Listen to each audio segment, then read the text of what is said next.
Happening, folks? What's happening? For the playback, as you know, I just pushed a button, so we gotta wait for the folks to get up in here as they slowly will start to get in.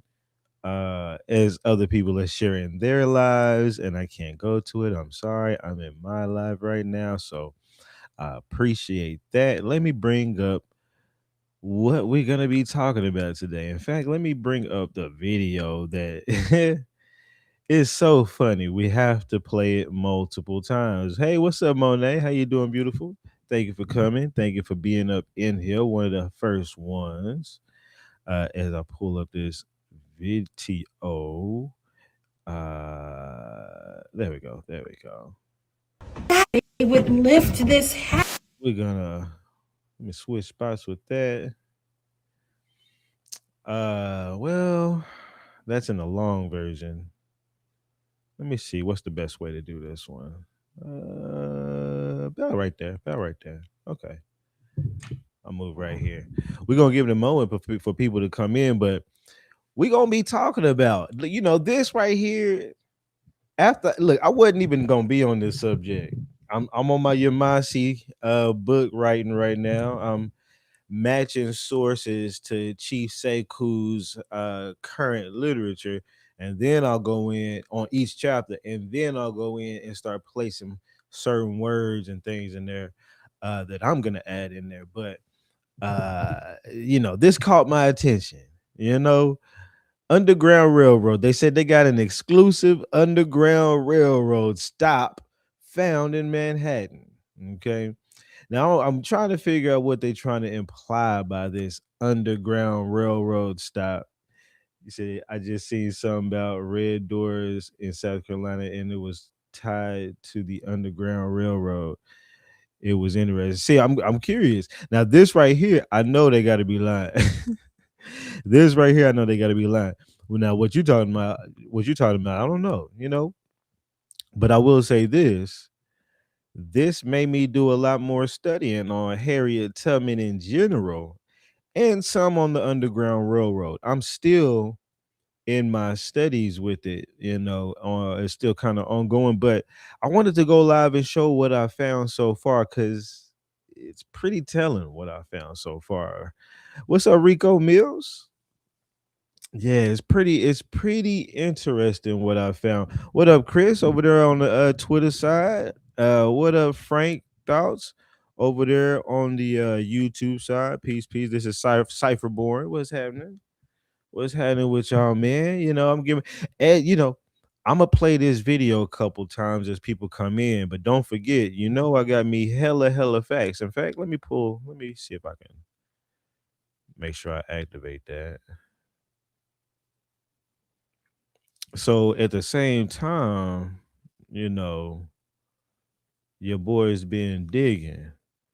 Your boy's been digging in archives. What's that? Approved pension files for Harriet Tubman Davis. What is this? What are these documents? Well, who's been digging? Who's been finding handwritten documents in the National Archive records of Mrs. Tubman's claims and stuff? Who's been finding this stuff? I'm sure somebody else may have found it. I'm sure somebody else may have found it. Who's been finding the affidavit? It said not a real, not a real document. What up, C3? Yeah, right. We do real documents. One thing you won't see from any other people from other than the Indians, typically, is gonna be documents and real shit. General affidavit. What does it say? My claim against the United States is for these years of three for 3 years of service as a nurse, as a cook, and also as commander of several men, 8 of mine, as scouts. So yeah, wait a minute. You know what I'm saying? Who is Harriet Tubman? What is this? What is this about Harriet Tubman? We're gonna be getting into it. You know what I'm saying? You said I'm hey, give me a few seconds up. Okay, yeah. I forgot Fatty. Fatty says she got some amazing shit. So hold up, Fatty. Let me get you up. What up, Ty Rail? What's happening with you, pause? Boss? I said pause. Boss? Hold on one second. All right, Fatty, if you want to request, or I think I can. send you an invite if I can know how to do it. There you go. There you go. Yeah, we can. Fadi said she got some dope ass info. Okay, go ahead. Go ahead. Okay. So, but yeah, y'all. So I wasn't even gonna look on this Harriet Tubman subject. I've heard people say it. I've heard Yaya say she was a spy or a scout, both for the North. I've heard many different things. I've heard Copper say it. I've heard a lot. So this isn't some stuff that I'm just bringing new to the forefront, but whether or not some of these documents have been seen, I don't know. Maybe so. Harriet, was sent for me. They felt like she was an amazing asset to the generals, okay, to the high up generals as a spy, saying that she could go in certain places. And what is this Underground Railroad for real? And who wrote these books? And how come when I go into the newspapers and look for things about Harriet Tubman, I don't really see them tying her to the same newspapers that I see stuff written about in the Underground Railroad per se, right? So how come the two aren't really linked in a newspaper clipping together until after a certain time frame? Until after a certain time frame, when the white tea folks wrote a book about it. You know, that's pretty funny. And what about that book that I found that YT folks wrote? Who has read, who has even seen, where is it at? Where is it at? This right? No, that's not it. Not that book. That's still interesting information there. This is an interesting report here about Harriet Tubman. Here we're gonna go over. This is all shit I found today and yesterday. Oh yeah, yeah. The Scenes in Life of Harriet Tubman. This was written in 1869, tail end of the 4 years after slavery, right? By Sarah Hopkins, because she's the one apparently who wrote the book about Harriet Tubman. And according to her, it might have some of Harriet Tubman's personal words in there. But you know what I find striking first, I find striking that the word underground is mentioned one time in this book. Like, man, for her to be tied to such a pivotal story, to have it just mentioned one time throughout a X amount of page book, how many pages? 152-page book, pretty crazy. But what I thought was even more crazy, which we're gonna get into, is talking like Geechee talk, like how they write this. Now, I got look, man, y'all don't understand how many times they done did this shit. Cause now you tying in, why is everybody typing like this? How come every time our stories of these prominent people, the Geechees or the Africanisms, or well, it was Consola from the book Barracoon by what's that chick name? Zora Neale Hurston. And when she writes the way he talks, she writes it like this. And when I looked in the paper about Geechees, they write them talking like this. Later on, when I'm looking here more recently, when I'm looking at the Yamasis, I found a Yamasi clipping in the newspaper, them talking like this. Now, all these people, do they talk like this to a degree? This is all a lot of the South, to be honest, but it also shows a little bit of like conformity. Like, are y'all really telling a true story about Harriet Tubman? Or are you talking shit like the other ones are, right? And this one says, and then how we laughed, and we the fools, and they was their wise men. Well, I know Harriet Tubman didn't write that bullshit, because even though we usually speak with an Ebonic type of rhetoric, typically most of us, not all, some of the hood ones may not, but some of the more extreme hood ones, I should say, may not, because I'm not extreme hood, but I'm hood. But I would say, we typically ain't gonna type like that. You know what I'm saying? Like, sometimes you might put DA for the, sometimes you might do a little extra for something. But typically, most of us, unless it's some extremities, right? Other whatever, the lower of us, you know what I'm saying? God bless their hearts. They are people. If you look at their text message, you trying to figure that shit out. Nigga, what the fuck? This what this the nigga you with, girl, and this what he sent you? I don't even know how you understanding this to even get wet. But at the same time, some of y'all do. So I'm just saying, this is showing, my bad, I'm trying to fix my mic. this is just showing that these YT folks are making these stories up, right? Because at some point, some YT person is gonna have one of these leaders that we have in one of these books, and surely they're just gonna write normal literature, right? Surely they're just gonna type like a normal English person. I hear what this person is saying, and I'm typing it what it should say, right? Now they're making fun of you the entire time. And I was really, appalled when I saw it. It really kind of pissed me off. You would think that it would have made me laugh, but I was just like, really, dude? This is what because the reason why I found this book, just let me say this, let me say this. I first looked in the newspapers for Harriet Tubman, and as I was looking in the newspapers, somewhere in here it said the scenes of the life of Harriet Tubman by Sarah whatever. So you know me, I nigga gonna have to look it up. That was the first book mentioned.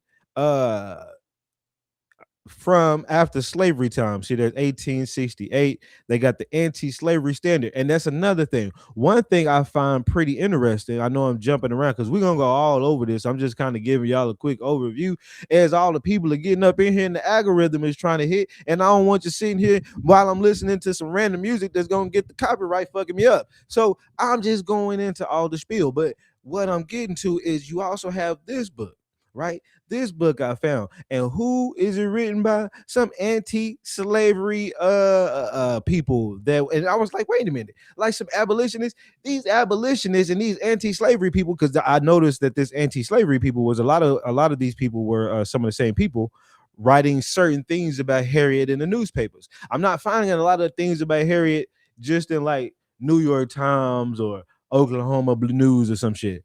I be finding it in like the Liberator, or let me see if I can find another. Well, there's New York Times, there's the Liberator, Brooklyn Union. I found a different one. Eagle, the Brooklyn Eagle. That was another one. It was like anti-slavery something something. Or maybe I'm thinking about something different. But long story short, it starts to show that like, okay, you have this group of people who are acting like they really love to help black folks at that time, so-called blacks, right? You act like these people are so that they're giving us these heroes that look shitty. Like Phyllis Wheatley ain't nobody. They're giving us people like Harriet Tubman, which well, we gonna take a look. They're giving us people like whoever the hell else they've been giving us. And so at any time people give you somebody and you ain't just these people ain't just grow up around the community and come up out the blue, and we don't have, and this is 1850, so, and we ain't got like, and this was a prominent story. I ain't never seen a lot of niggas have a whole lot of things where they be like, hey, we have some of our family members have an oral history of being saved by Harriet Tubman. I ain't never heard it. I ain't talked to everybody, but I ain't never heard nobody come up on a panel, call in a stream or anything and be like, yeah, my people, my folks said, yeah, they was right there with Harriet Tubman. Yeah, they said they helped her right down the road. Man, we wouldn't be here today if it wasn't for Harriet Tubman. You would think somebody would remember that shit, and somebody would have told somebody. You know that lady they talking about in the paper, son? Yeah, that's the lady I've been telling you about. She helped your boy out, and that would have got passed down to one more grandfather, and we would have known, right? But nah, that's not what I typically hear. So let me see what y'all been saying, and then we're gonna really get in to the facts. So we got people coming up in. We got 24 in on the TikTok side, 27 in on the YouTube side. I don't know how many on the Twitter side. Let me just make sure the YouTube sound is cool real quick. I'm pretty sure it is because y'all typing, but let me just double check myself. Sometimes y'all be forgiving, and I know I'll be like, how did y'all listen to that shit? It sounded like shit the whole time. Side 27 in on the YouTube side. I don't know how many on the Twitter side. It's cool. It's cool. I feel like there's a something going on in the audio. But all right. Let me see what y'all been saying. Okay. On the TikTok side of the game, y'all just been laughing. I've enjoyed your fan club for 100 days. Appreciate that or more. Oh lie. Oh lie. Bumpy facts, whatever. Nikki Hee Wooty, what's happening? Much love, beautiful. How you doing? How y'all doing this evening? And let me go over here to the YouTube side of the game. You got Frank Thought said just had surgery Monday, so I will be mostly listening. Man, okay, man. I hope you heal up, rest up good. Yeah, that's what's up. The body can do amazing things, man. So I hope everything goes has gone well and you're on your way to great healing, fast healing. What's up, Friday?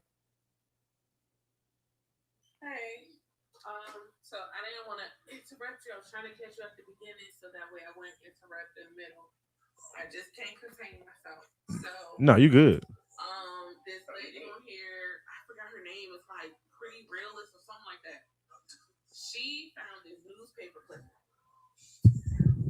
The newspaper clipping. I'm about to show it. The newspaper clipping. Remember the book I told you about that the five commission of the five civilized tribe where it shows the population for what year was that? The population of the Indians for oh my gosh, hold on, let me pull it up. Oh Lord. Okay, the one you know what I'm talking about, the one that shows Had all the white tea folks was the total and everything, right? I got that for you. Yes, that. So okay, let me turn my camera on so I can show this real quick.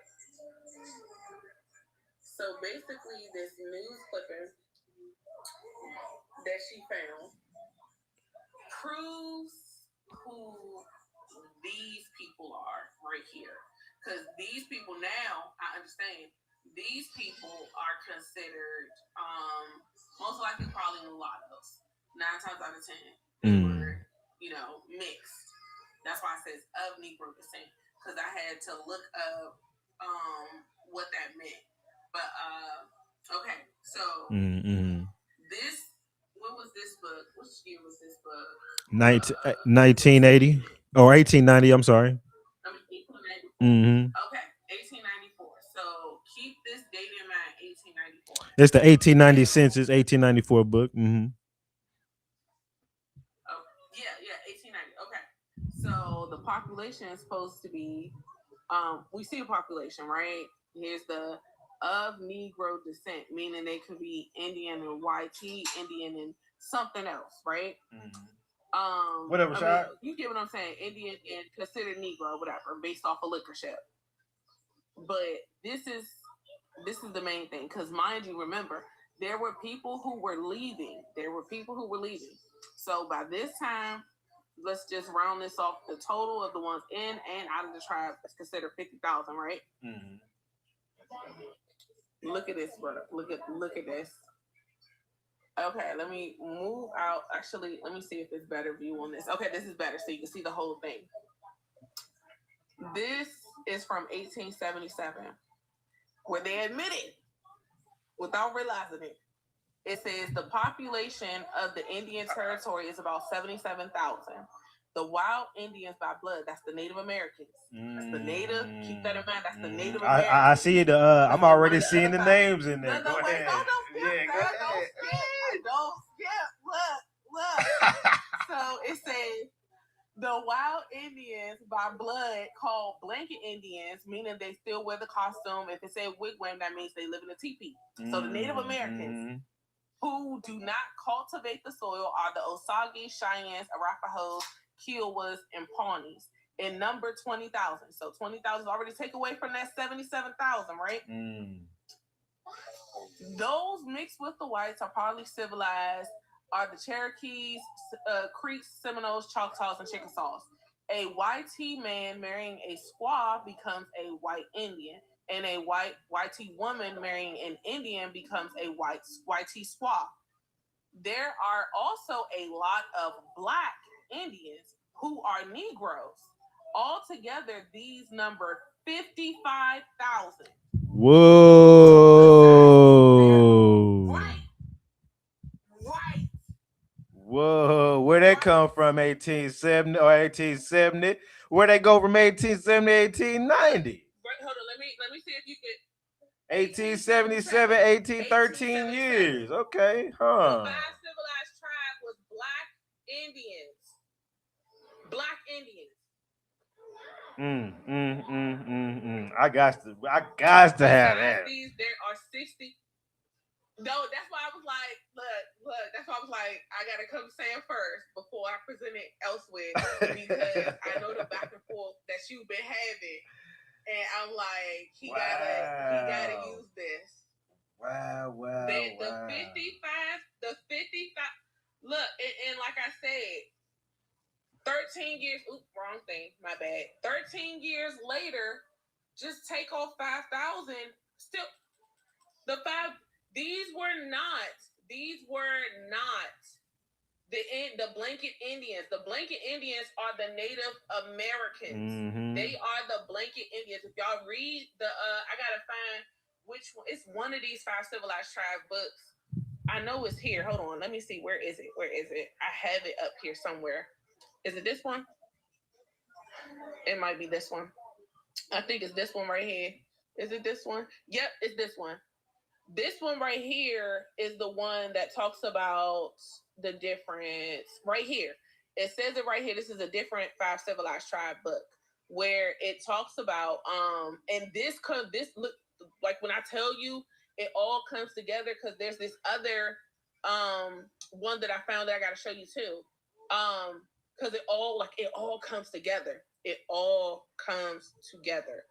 I'm excited, y'all. Hey, you know what? Real quick. Okay, Real quick. Hey, I'm so mad at myself because I've been doing this and I still didn't think about it. But white or Indians would be us. Negroes could be those of Negro or European descent. Like they said, the Negroes and Indians put together in schools together. Yeah. I ain't even. I'm still. Yeah. God damn. Okay, keep going. Keep going. Wow. Because remember, those Black Europeans that came over were also classified with us.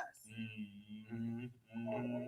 So right here it talks about so much has this been the effect even upon the remaining full-blood Indians that we have never seen or heard of a wigwam or blanket Indian. TP, costume Indian. If you look up the definition of what blanket Indian and wigwam Indian means, that's what it means. Blanket Indian, you wear the costume of an Indian. Wigwam means you live in a teepee. They said the 5 civilized tribe was not these. They found it not at all in the territory. And then it talks about basically all the people in the South. Basically, most of their people stayed in the other side, and the rest of them came. But I'm gonna show you this other thing that goes with all of this because it talks about how they many people of the best families of the South having a trace of Indian blood came here to make a new start in life, improving their rights as provided by the tribal laws. They were recognized as citizens of the tribe and allowed to partake equally with the others of all the benefits of the tribal status in estates. That's BS. That is total BS. Okay, here go the other thing I'm about to show you, then I'm going to shut up so you can do your presentation. Hold on, where is it? Shoot, where is it? I might be on the wrong thing. Hold on. I got too much stuff open. Because there's some other, So I got them damn blanket Indians right there on the Yeah, look, blanket, that's what they were called, blanket Indians. That was them. That was not us. Let me see. It might be in this part right here. Seneca, Indian is problem. Teope, that stuff I'm still researching. I think it's these. Yep, here we go. Okay, this. So I'm gonna show you where this is as well, so you can we gotta figure out something on the back end as well. Hold on, wait, where was I just at? What page was I just on? Okay, whatever. I'll go back to all that. I'm gonna show you this thing. It's something with this is basically something about with the Quakers, the Friends, right? If you see Friends, the Quakers. So this was them talking, about what was really the government's plan for the Indians. And they put in here a quote from a meeting that was had. And it also, I think, says somewhere in here, let me see. Does it mention the richest families in this book? Let me see if it mentions that part just like the other one. The existence of numerous prices of the soil.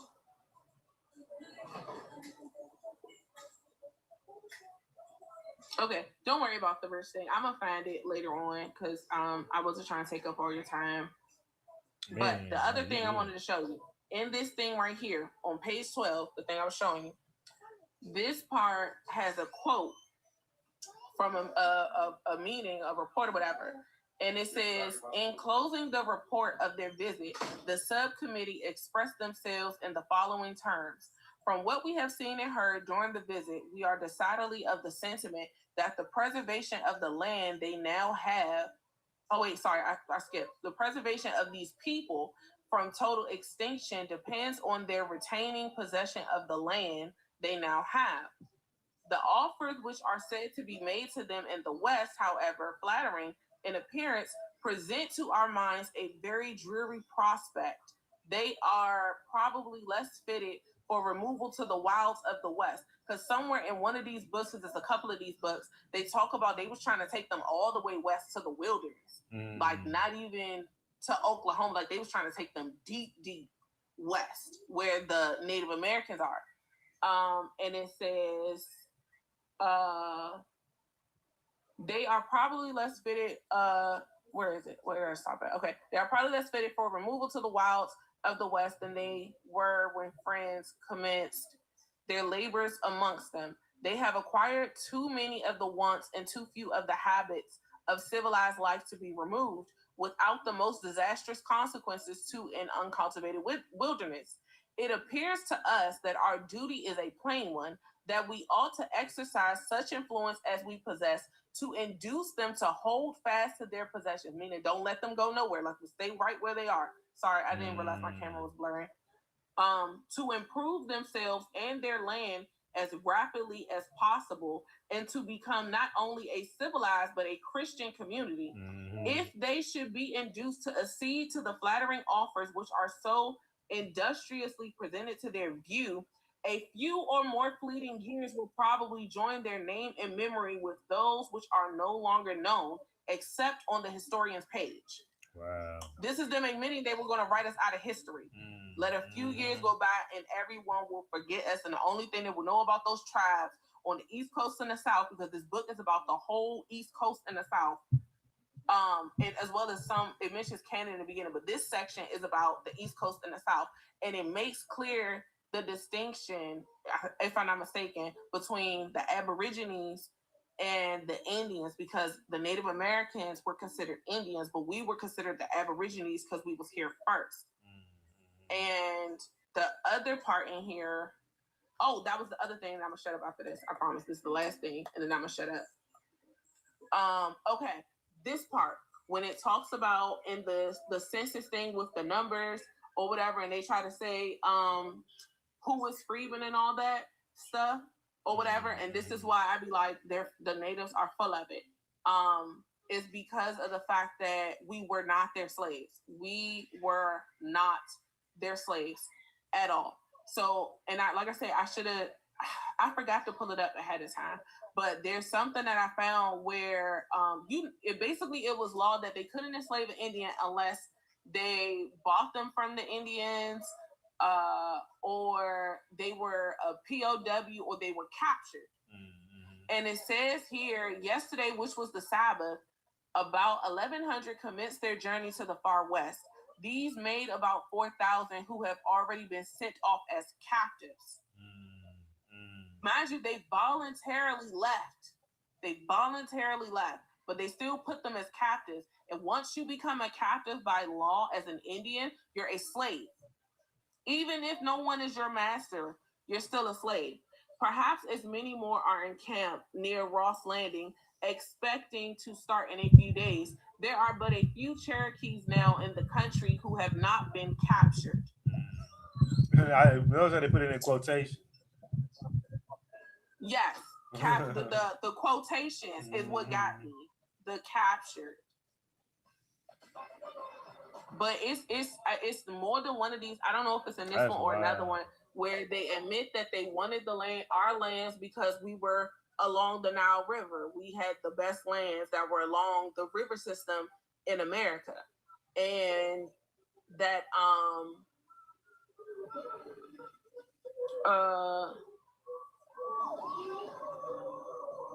Yeah, this part right here. Actually, I should have read this part.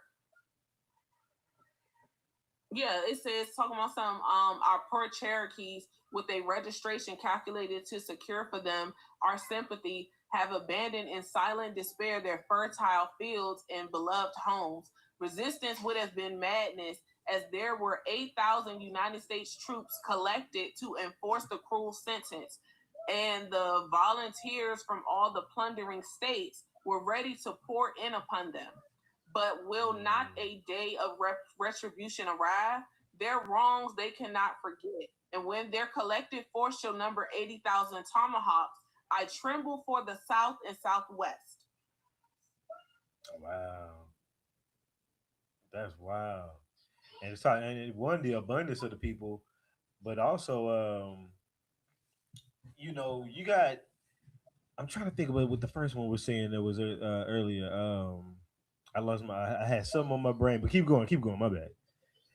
There was something I was gonna No, no, say. no, you're good. I was trying to see if I could find the thing about the river because it admits like this. They're not their Oh friends. They don't care yeah, nothing about all that stuff. yeah, and it's showing on there that it was done through Christianity, as we see. That's been Yeah. the crux of this whole situation that's gotten us to where we are to try to get us out to erase it. Okay, this is about Canada. That's not what I'm looking for. Uh,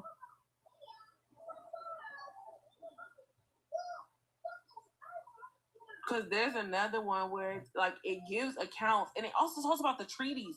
It talks about what really happened during the treaties and all the fraud they did in the treaties and how because we couldn't read in English, this was why they wanted our people to go to their schools because we couldn't read in English. They put a whole bunch of stuff in there that we never agreed to, and then later tried to enforce it and say no takebacks because we Yeah. had one of their people representing us to be the interpreter to tell us what their terms and deals are, what we're signing, and they lied.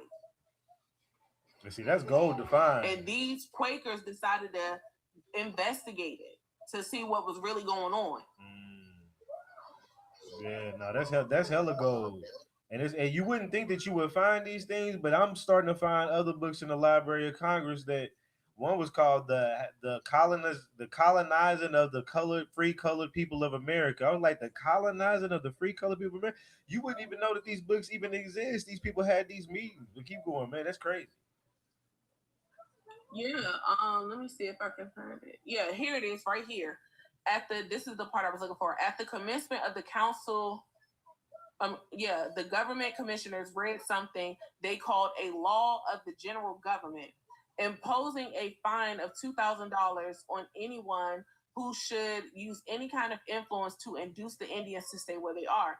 I do not know if you are aware of the reason why there is so much anxiety to remove the Indians, for the plea of charity towards them is mere nonsense and hypocrisy. The Indians are invariably in possession of some of the best lands in the respective states where they are settled, and always along the course of the best rivers. This is the reason why they feel so charitable towards them, and this also explains their pretended fear of their becoming extinct. They see them advancing in improvement and consequently more attached to their possessions, and from attention to education better able to defend themselves. To defend them. They think they must strike soon as every year diminishes their chance. There is no danger of their becoming extinct except by the progress of civilization. They should become intermixed with the YT people and so lose their distinct character. The commissioners made great use of this argument with our Indians. They attempted to work a great deal, huh? And I was gonna say on that intermix, that doesn't necessarily to me means like intermarried and having babies. To me, that says, hey, we'll be so ingrained in a society living in the suburbs and we acting just like them. Don't mean that we mix it, but keep going. My bad. No, you're good.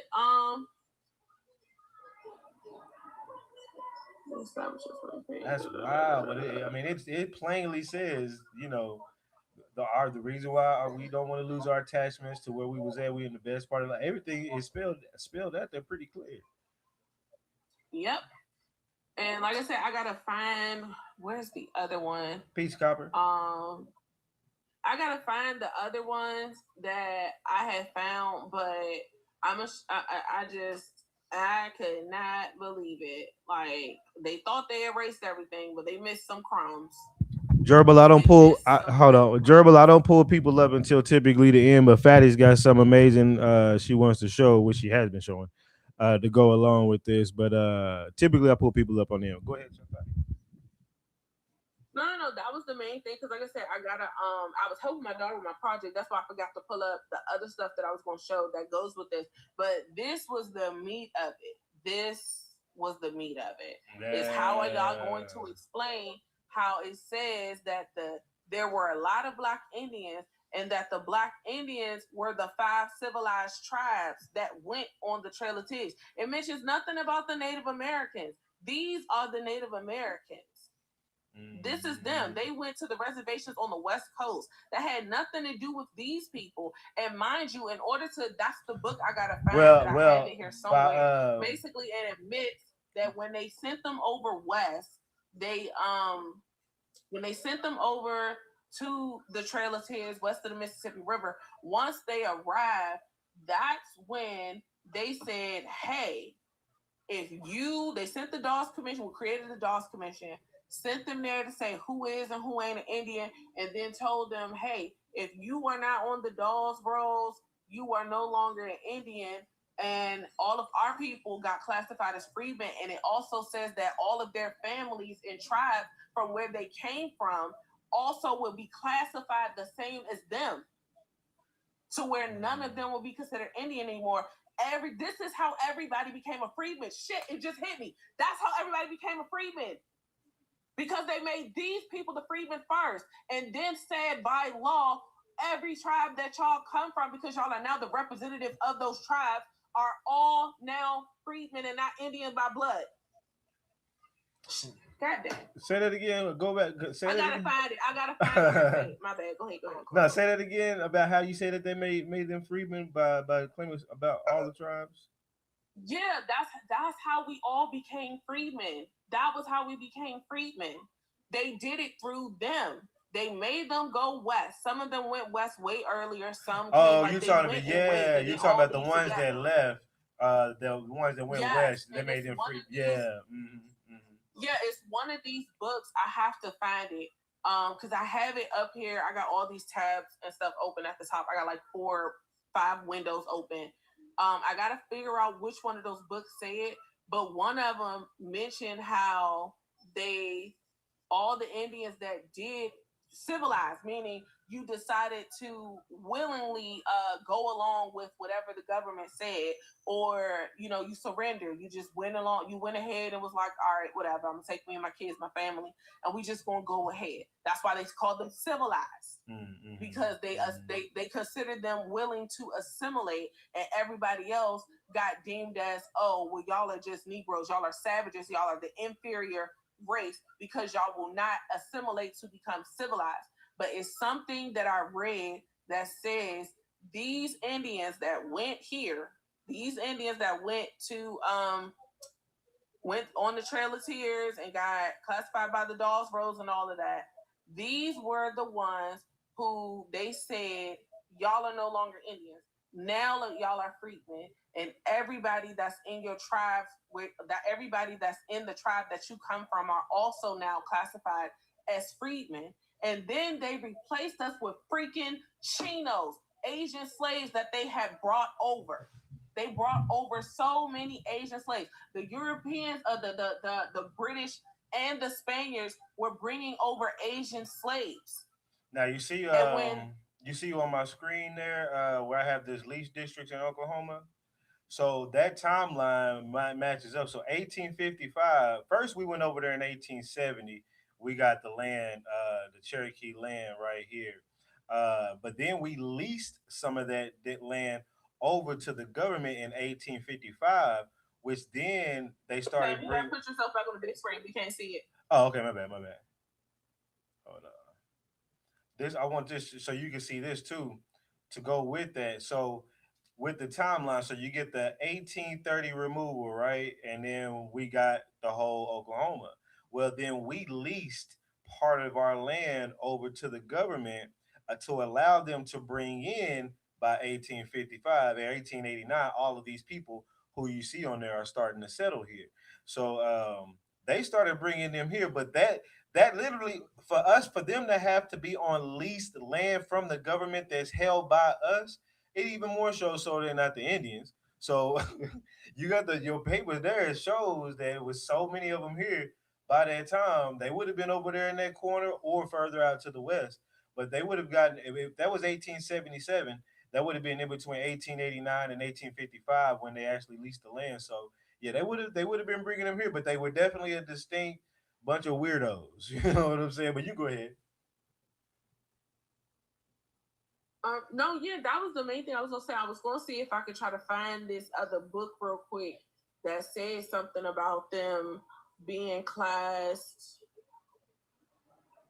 Let me see. Their their attention of police. Yeah, and I just gotta say this, man. Gerbil left, and look, no hate, no whatever, whatever, but she typically doesn't really be on a lot of my content like that, which is fine. But she always comes in wanting to get hers in on a panel, and then she's quick in the chat to let me know somebody's in that she's in the box and stuff like that.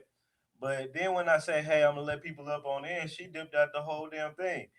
Look, if you're not really into my information and stuff like that, I don't know why I should be letting you up on the chat unless you just want to come up here and talk noise about, who's talking noise about the people in the islands.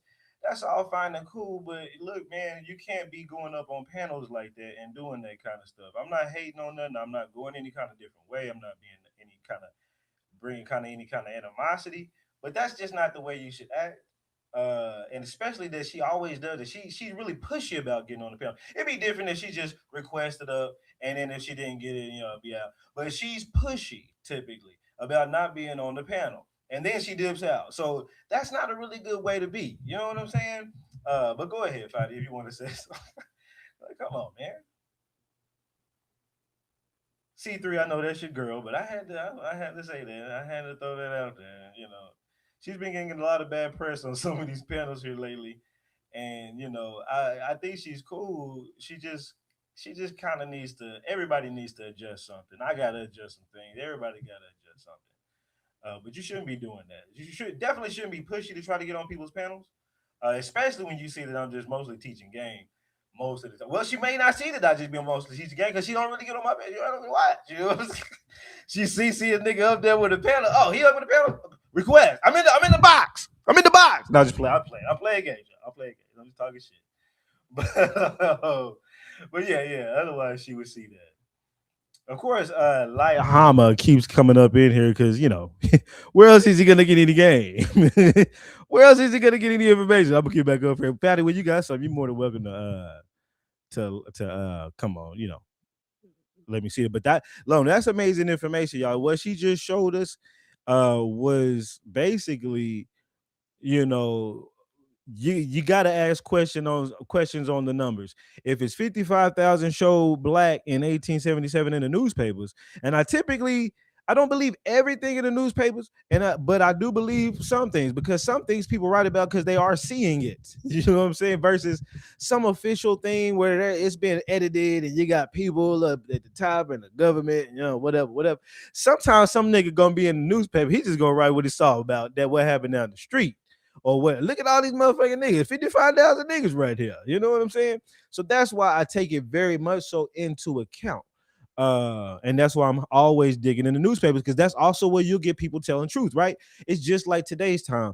When you get some bullshit told on in the news that's a lie, and y'all don't know it's a lie, where you gonna find the truth?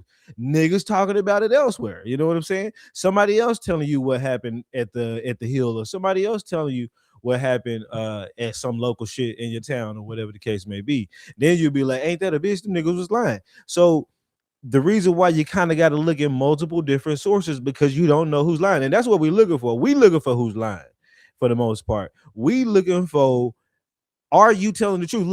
And let me just say this.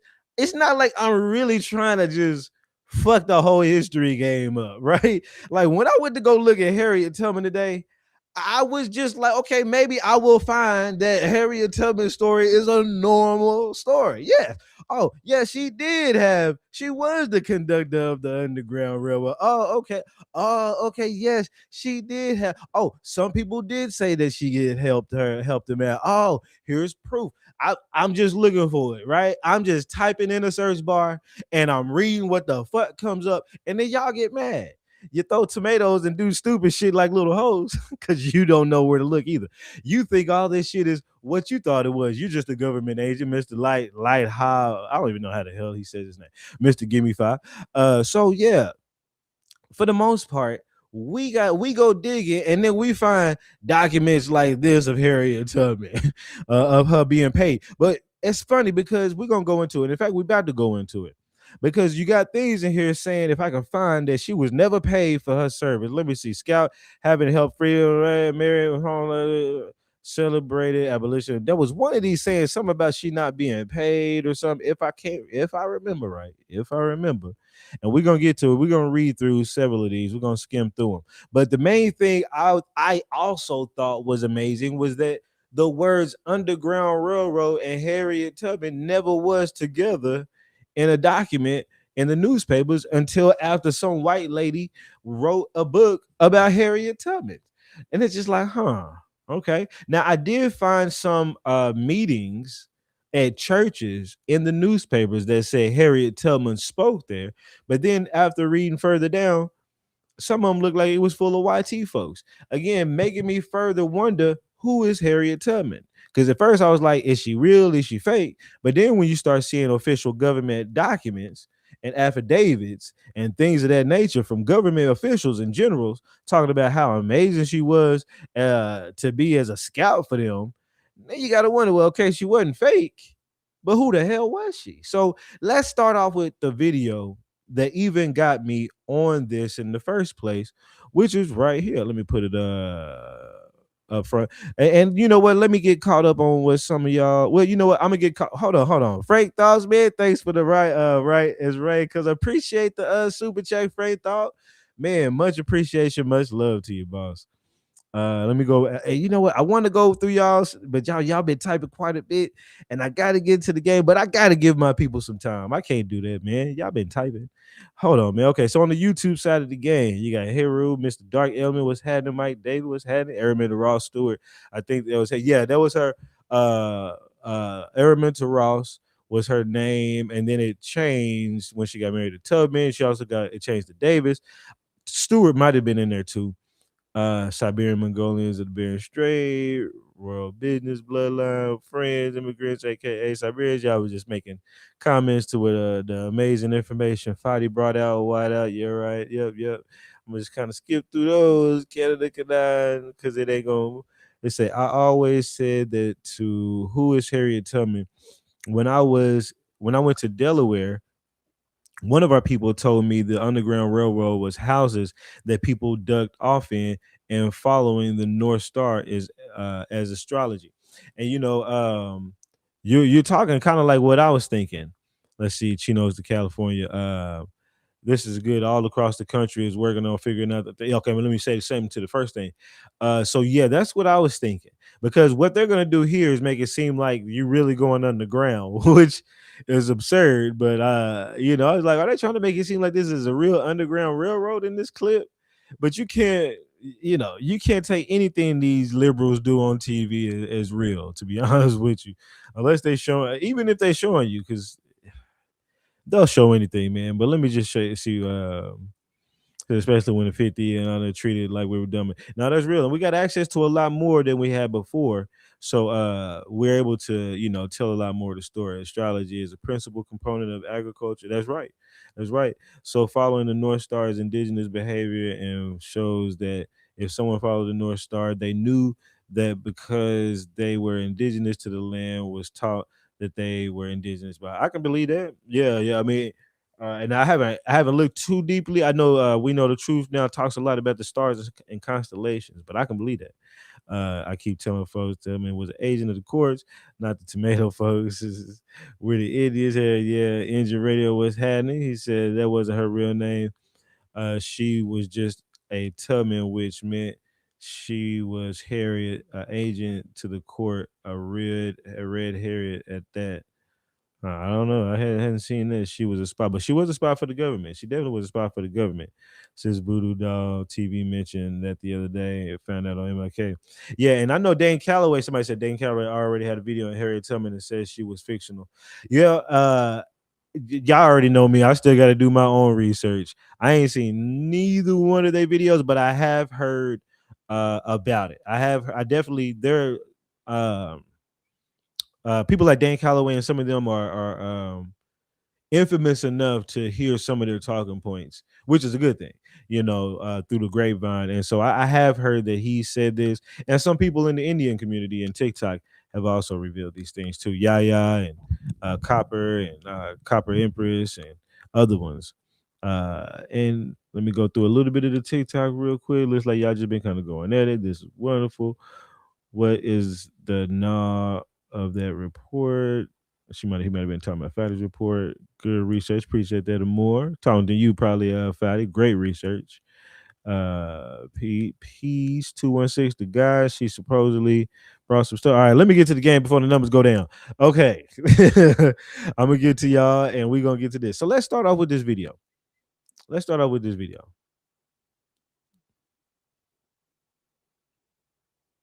Hatch. That they would lift this hatch. That hole is so small. It could barely fit an adult. My God. They would do anything to be free. You know they're gonna put a old black Republican. I mean, not Republican. Democrat down there to make it. Hey, she dumb enough to get her dumb ass in there.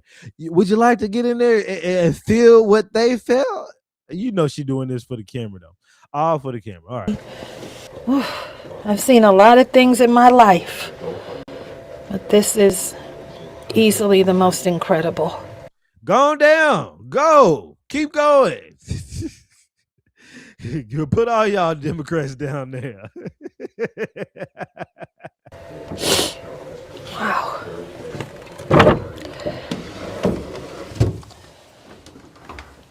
And voila, you would never know. Incredible. That they would lift this. Let's let it play one more time, but look at that right there. Now, first of all, where the hell is this? This could be anybody's basement. How do I know a slave was down there? How do I know some freed black slave was here, right? This could literally be anybody's room, but go with it, right? And put the Black Republic. Look, guys, we found proof. Because and one thing I say is this: these liberals, or like the anti-slavery society, which I have on some of these here receipts, they're the ones that keep propagating the story of Harriet Tubman, and it makes you gotta ask questions. Just like this, they're propagating the story. Like, was somebody out here really looking for this? Like this many years later, somebody was going around the random houses looking for the goddamn interest to the in somebody's random ass or somebody bought the somebody like how did they find out that's what it was though?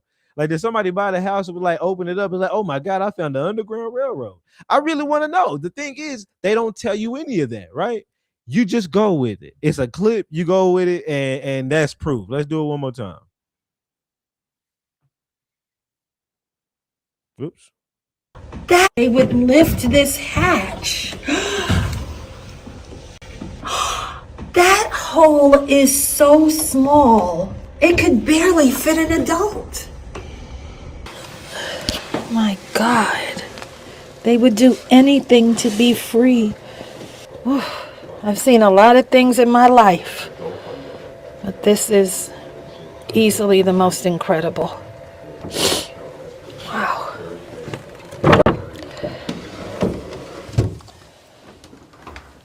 And voila, you would never know. Y'all said she doing too much. It could be a place for trafficking. It was is that where they were trafficking people through? Right? A lot of questions. A lot of questions to be asked. To be asked for real. Let's move that out the way and let's get to some real stuff. Like how come they don't show stuff like this on the news, right? Maybe they do somewhere and I just don't know where they show it.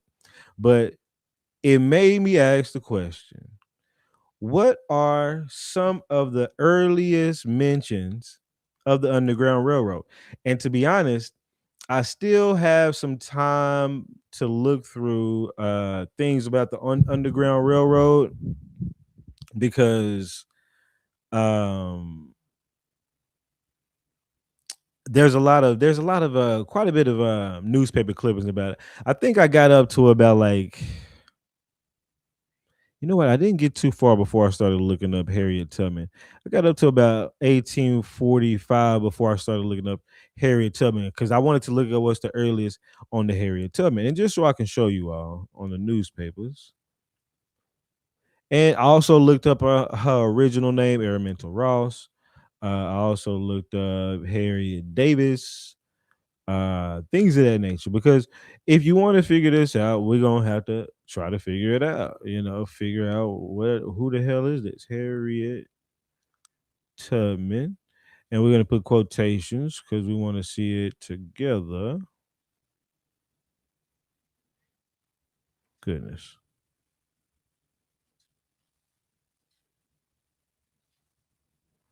quotations go, and we're gonna sort it to the earliest. So the earliest mentions. It wasn't her there. That's not her there. That's not her there. That's not her there. Harriet Tubman, 1860. So that's why I started in 1860, is because the first mention I find of her is in 1860. So, which is fine because she wasn't born till like I think 1820 something or whatever. So I mean that's about right. But okay, let's see what I kind of saw. It wasn't really too much. We're just gonna kind of skim through. It just was like House of Bondage to rescue relative friends, while the heartless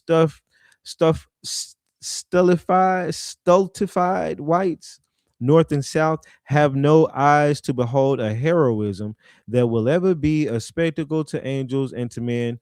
Why there is more free blood in the little finger of a Margaret Garner or a Harriet Tubman than could be wrung from the watery veins of the oppressing whites in the land. Um, but this is in a paper called The Liberator. Okay.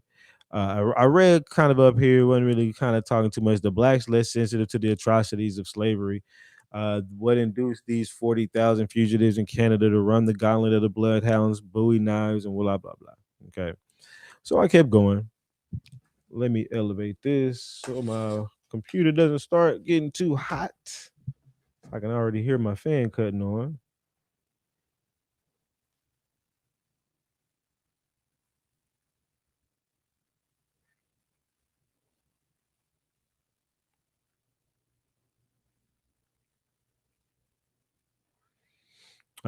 My bad. All right, so then I was going through other ones right here. The committee, Harriet Tubman, Mary Hutchinson, John Jones, this association may be relied upon to be worthy of confidence. Fugitives of Canada may undoubtedly need such aid. Relief for fugitives in Canada. So the first time I'm really seeing it in the newspaper, talking about relief for fugitives in Canada, an association has been formed for the town of St. Catharines, Niagara District, Canada West, to relieve such fugitive slaves as may be suffering from sickness as destitution. It is called the Fugitive Aid Society of St. Catherine. The officers are the following, and it gives some people. They say these people were fugitive slaves that they were helping from Canada. A little bit different from the story of helping some people through an underground railroad from the south to the north, but I did see something like that. It says Harriet Tubman, she's in the committee, but let's keep going, okay? It says the best advice I have seen came from the good colored sister Harriet Tubman. Her last speech: I know that the blacks are to be free. The Lord has said it, and President Lincoln can't keep ahead of the Lord. The serpent has bitten his child, and the doctor is cutting out the wound, but the snake lies coiled upon the heart. Suddenly, while the doctor looks upon the heart, no, looks away. I'm sorry. The snake bites again, and the doctor cuts. I'm sorry, the bitten part away. Oh, President Lincoln, when will you unalive the snake? All right, I was still kind of confused. I was like, okay. Let's keep going, right? Not really finding too much good information about some Underground Railroad either way. Harriet Tubman, the meeting was held in 12th Baptist Church in Boston a few days before Harriet Tubman left the city, where addresses were delivered by several gentlemen and also the beneficiary herself. A donation festival took place immediately after the vestry, after in the vestry, the pecuniary result of which was large. As the ladies had but a short time to prepare, is however hope that some future occasion, blah blah blah blah. So hold on, let me read this later. More in keeping with their appreciation for her services in the cause of emancipation. So it's at least tying her to some kind of emancipation. Is she advocating for emancipation? Is she helping out freed slaves? Because that wouldn't be emancipation. That would just be helping free slave. But I mean, I guess you're freeing somebody from somebody. You can use that as a word for that. But let's keep going. Harriet Tubman is now in Boston and on a brief visit, and the is ready to communicate with any part of her friends with regard to the remarkable experience at Port Royal the last past at a mission that's now viewed. She will remain only a few days, blah, blah, blah. At the anti-slavery office. Okay. So she's with the anti-slavery office. Some of the same people, in my opinion, is writing some of these things, but okay. Let's go to another thing. Bridge Street African Methodist Episcopal Church. Preaching in the African Methodist, blah, blah, blah. Tells the who it is, the day, time, whatever. You go down here and it says, and Mrs. Tubman. It says, the celebrated colored lady will speak. Come on, blah, blah, blah. Scouts to the public, blah, blah, blah. Still not finding much information, right? But I wanted to show those because there's little hints of things. Okay, like she's at an African Methodist Episcopal church. But okay, you got Harriet Tubman, the colored nurse. Now you see her being called a nurse, the Bridge Street African Methodist Episcopal Church or whatever. Okay, we're not really going to go through this whole thing, but basically, Harriet Tubman, known as the South Carolina Scout Negro. Notice they're calling her a scout, so you're starting to see that in there. Okay, Negro nurse, related by herself. The usual preliminary exercises were gone through with, after which Professor Day arose to introduction. The lecturer, Mr. Theodore Tilton, was to have been present to perform, blah, blah, blah. Basically, Mrs. Tubman to read 7 letters recommending, blah, blah, blah. Mrs. Tubman is a colored lady of 35, 40 years of age. She appeared before these present with a wounded hand and a bandage, which wound she stated was caused by maltreatment received by the hands of a conductor uh, of the Camden and Elboy Railroad. So I start to see some about a railroad, but it ain't got nothing to do with the Underground Railroad or her helping slaves. She's pissed off at some railroad conductor that she got a wound from. So I'm still just kind of reading. Okay. Like, all right, And then Mrs. Tubman stated that she was known as Moses, having received that name from Lord Garrison, and she went on to speak of her experience in the hospital and on the sufferings of the soldiers. Huh. Were you Moses because you freed slaves, like they said, or were you Moses because you helped soldiers in the hospital, and the suffering of the soldiers as a nurse? I thought I don't think they said it yet, but I thought said that her name was Moses for helping out not Indians, helping out so-called slaves. Let's keep going. That was the bottom part. Let me make sure I didn't. Reverend J. Williams, pastor of the church, then arose and, after a brief introduction, came down to the point by asking all to come down to the green on their come down with their greenbacks, which has done. which was done, he went on to praise Mrs. Tubman, spoke of her medicine, which was extremely used among the soldiers with vast benefit. Okay, so was she known as Moses because she was helping people with medicine? And the soldiers of the army, or was she known as Moses for something else? A colored woman who helped, because they ain't saying nothing about the Underground Railroad right now. In 1865, which is the tail end of slavery, which you would think by now I would have heard some about her helping out some so-called slaves, but maybe they kept it under wraps. You know what I'm saying? Maybe it was just under wraps, right? And I'm just tripping. I did see this. What was this? I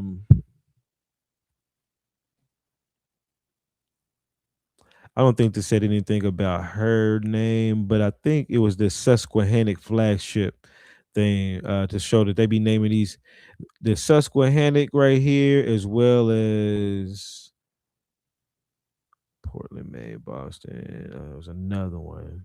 The face. Powhatan, the Powhatan. So the reason why I kept these, as you can see Harriet Tubman below, but I looked above and I was like, Powhatan, the Powhatan has arrived. And you got another one over there that said the Susquehannock arrived. I got things that said the Yamasi arrived. I got things that say, I think the Guale arrived, and I think other tribes. What I'm getting at is, why do these YT folks or whoever, melanated Europeans, whoever, why did they keep naming these ships after names of our tribes? Or are these our people? That's something I'll be studying later. But okay, let's keep going. Sticking to the Harriet Tubman topic right now. Harriet Tubman, a well known and highly respectable colored woman, was maltreated on the New Jersey Railroad a few days ago. She is anxious to have the address of Charles F. Dodge, who was a witness of the occurrence, to be sent to the anti slavery. So she was a well known, respectable colored lady maltreated on the railroad. Still not talking about that other railroad we talking about, but okay, we still in 1865. He began relating, Mr. Freeman Clark was introduced and cordially received. He began relating a portion of the conversation he had with Harriet Tubman, the female Moses. Let me get my little thing out here. Let's see what they say. He said they call her the female Moses. That's way too thick. That's what she said. The female Moses. It's still too thick. I ain't gonna say it again. The female Moses, who was off slaves, running off slaves, always selected Saturday nights for the occasion and the reason for printing offices and furnished placards in the operation on Sundays, and followed them down or whatever to the way. This was the plan. It seemed to him it was followed here. Each speaker had the opportunity to pull up the predecessor down the blah blah blah unorthodox church, whatever church. So you see something mentioned under some random thing in a religious thing in the Boston Evening, talking about her in 1868, 3 years afterwards. Maybe she's just now telling people. But you're known as Moses now for free and slave, but you was just known as Moses, I thought, for helping out soldiers. Okay, well let's keep going. Let's keep going. The anti-slavery. Notice that keeps popping up. And notice she also used to work with them folks, right? She was on the committee. The Anti-Slavery Standard publishes a very careful statement to the claims of Mrs. Harriet Tubman. Well, the place that she worked from publishes this? Okay. Maybe she didn't work there at this time. Upon the government for compensation for services rendered during the war. We commend this statement for the consideration of senators and representatives. I hope on the resembling of Congress, they will properly and faithfully examine this case and pay all that is honorably her due, and a more deserving scout, people that missed the word right there, a scout, or a more heroic philanthropist is not to be found in the county. She is now living in Auburn. From want by the generous gifts of Wendell Phillips, Mrs. Seward, Garrett Smith, and others who have known and honored her, she is personally much disabled by injuries received at the hands of the brutal railroad conductor who thrust her out of the car when coming home from the close of the war upon passport to the government ticket. Now I'm getting real curious for those who have been following what we have up to this point, and I will go look at some Underground Railroad newspaper clippings, but just on information about Harriet Tubman in the newspapers. We got her being a scout. We got her being a nurse. We got her being called Moses because she was giving medicines to the folks and the soldiers, and they greatly appreciated that. We got her being a part of the committee of the anti-slavery committee, but also the anti-slavery committee is putting out publications and things of that nature and statements about it in publications, I should say. And even in here, you don't really have her mentioned much about her being part of this Underground Railroad. And you do keep getting this railroad situation popping up as if somebody is making fun or figure they do some funny little story and be like, ha ha ha, let's make up a Harriet, because she existed and she worked for the government. Let's make up a story that it'd be real funny and cool that, it'd be the railroad, the Underground Railroad. Like you just got fucked up at the railroad and now like what's up with that? What kind of correlation is this? Why would this even be here? I don't know. I don't understand. And why would it be more prominent a story with Harriet Tubman than the actual railroad underground shit? Okay. I got so many questions. Let's keep going. No more romantic life than Harriet Tubman, the Maryland fugitive slave. Let me give him a little pointer. I don't know if there's anything important on here. Obviously, must be something because I saved it, right? The Maryland fugitive slave has been celebrated in story of ballad and through fragments of it, and though fragments of it are recorded in Bradford's Scene of the Life of Harriet Tubman. So that's when I went and got the book. But notice I say only fragments of her story is in there. It says the little volume is still remarkable, of a remarkable interest, particularly to the many friends of that dusky Joan of Arc.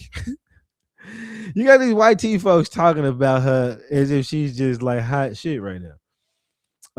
It is in part a compilation and in part taken down from Harriet's own words. Isn't it? It is in part a compilation and in part taken down from Harriet's own words. I wonder which part is Harriet's own words. But okay, then which noting can be forcible and picturesque. We shall give hereafter some passages from the work which is published for the benefit of Harriet. She now lives at Auburn, New York, with her old father and mother, whom she brought away from slavery. Blah blah blah. Okay, kind of. I've known her, and this what you're seeing is YT folks writing about her. I've known her along and a nobler, higher spirits than a true seldom dwells in the human form. Mr. Wendell Phillips, Scarrett's, whatever. Okay, these people are just okay. They're just really, really going in. How come ain't no black folks going in about how amazing she is after slavery's over? Yeah. How come I'm not finding her in a bunch of black newspaper publications? Oh man, 1867. We really owe a lot of thanks now that we can say it to this Harriet. Now that the YT folks have written a story about it, we can come out and say we owe her a debt of gratitude. You know what I'm saying? They got it in the newspaper today and everything. We can actually say now ourselves that we're good to actually, say this. But no, I'm not. I wasn't seeing that. Okay, wasn't seeing that. Okay, so I'm asking these questions. Let's go back. Let's go to another thing. Scenes from Harriet Tubman, the subject of the memoirs, representative in the front piece of the stately African woman. Oh, they throwing that on her. with military accoutrements. Let me give him a little thing on that. Come on now. We got the African woman with military accoutrements. Okay. And a musket in her hand. Okay. Is ready to resist until death the powers of evil. Who was she fighting against? I really want to know. With her military accoutrements. What were those military accoutrements? Huh. Okay. In the opinion of the writer, she was a true heroine, though dark hue skin, and worthy of a place at the side of Joan of Arc. Joan of Arc, Grace Darley, Florence of Nightingale. Her services during the rebellion to her suffering race were of an heroic character, gaining her the title of Moses as a leader and deliverer of hundreds of her people. Notice it's hundreds right now. That's going to change many times. Funny how it changes. Hundreds of her people. Mr. Wendell Phillips says her that in the opinion there were few captains, perhaps few colonels, who have done more for the loyal cause since the war began, and few men who did before that time more for the colored race then our fearless and most sagacious friend Harriet. The story of her deeds as the heirs of a romance, blah, blah, blah, profound, blah, blah, blah. So look at how they're talking. This is still YT folks talking about her. They're talking about she has military accoutrements. We know she's been termed a scout, and they was actually trying to see if she can get her bread from being a scout. We also know she was called Moses for helping the troops. But now they talk. Here's the second time they talking about Moses for helping her people. Said that she delivered hundreds. Okay, all right. Well, we'll believe you for now. Okay. What else can we find? A Life of Harriet Tubman has been published. Blah blah blah. Let me see. Risk her rescue to raise some bondage. Let me read this through a little bit. And with doubtless excite, let me give him a little pointer out because I can't remember what part I got interested on this one. And would doubtless excite much interest as history persists. A few more heroic careers than hers. A slave that escaped from bondage, and she was 25 years of age, a homely and ungainly, angular, robust Negro woman. She, for years, risked more to rescue her race from bondage and did more than almost any other individual who could be named. She went 19 times from Philadelphia into the slave states with enormous rewards were offered for her capture, and were her death would certainly have resulted in failure and enabled many slaves to escape. She went 11 times from Canada. She traveled in railway cars, according to them, who had the proclamation of a reward of $12,000 for her capture posted over her head. She traveled by night on foot over mountains, across forests and rivers, amid dangers which can be realized by no description. She was a person of sharp resolution, too, and would allow none to fall members of the party less heart in the weariness and perpetual danger in the flight, and thinking it better go back thousands, whatever, whatever. And their remedy, the force, the revolver carried daring pioneer, would be pointed by their deeds or beads, whatever. Dead inwards. Tell no lies, said Harriet. Go or die. And so she compelled them to drag their weary limbs. I mean, so they're going in on a story. Her heartfelt returned into slavery from some runaways who had gone under her guidance.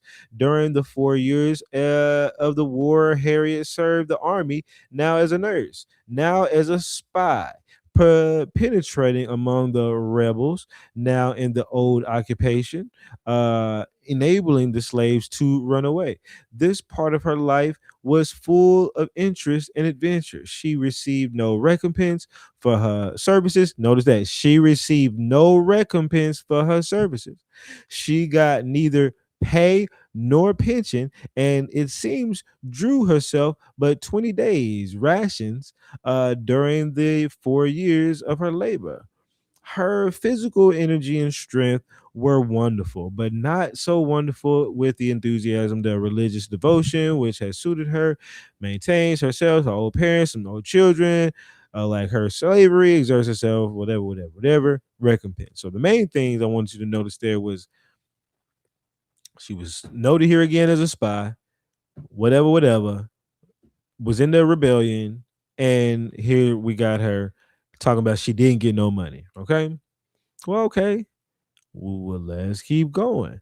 Harriet Tubman of Auburn, having helped many free from slave. Why is that doing that to me?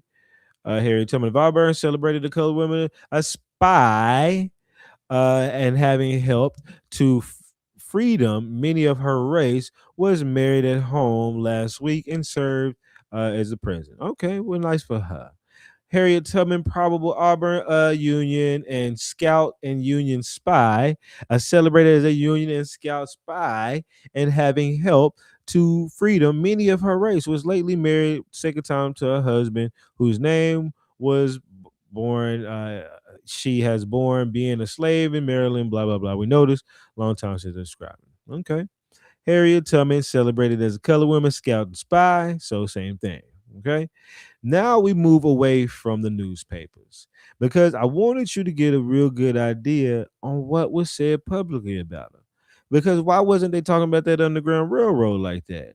In fact, when they did mention finally something about her helping out slaves, they still didn't mention the Underground Railroad. They mentioned that one time that she might have got on rail cars.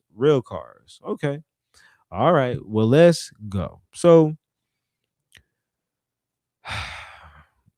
now we'll return to the books, the scenes in the life of Harriet Tubman, but this would be one of the first books written 1869 that showcases her life that people start talking about her. Then this is written 4 years after the end of slavery.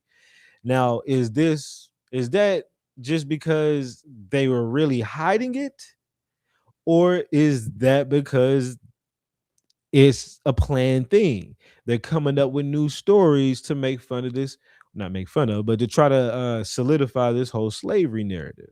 You got heroes, you got not heroes. You know what I'm saying? You got bad stories or whatever the case may be. Now, what I have up here is what I do want to show from that book, in the only book, the first book from that time, which why am I looking for some of the earliest books? That we look at some for primary sources. We ain't looking for nothing that's not primary or as close to primary as we can get. And primary would be from the closest time of her being born and her being on this earth. And what was they saying about her?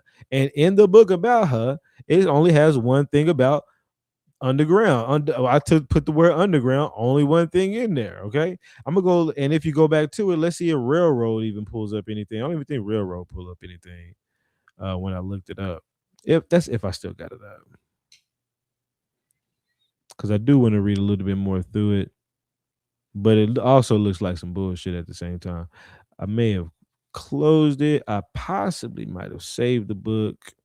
I did, or no? Wait a minute. Which one is this one? No, this is the fugitive slaves. Now she's listed in there. We'll get to this. Now, now uh, this ain't got her in it, but this came up. Wait a minute. No, this might have Ingersoll. This might have her in it. This is not the one. This is the Pennsylvania Colonization Society. Hold on. Now I want y'all to see this one. When I searched for Harriet Tubman's name in the Library of Congress, this book came up. The third annual report of the American Society for Colonizing Free People of Color of the United States. There's an actual book of these people meeting in their third annual report of it, of trying to colonize the free people of color. You gotta wonder, what in the hell is in this book? I'll tell you what, I haven't read through it yet. Very interesting. Notice how they're talking about African coast. Notice how this book comes out in, when did it come out? This is 1820. So they're preparing almost like the landscape of the Africanization of people, but they're talking about colonizing some free black folks in America. That's pretty interesting. Let me put my charger on my iPad. But that's not what I want to get on today. We're gonna go back over to the receipts here. So I want to start off with just random receipts that I found.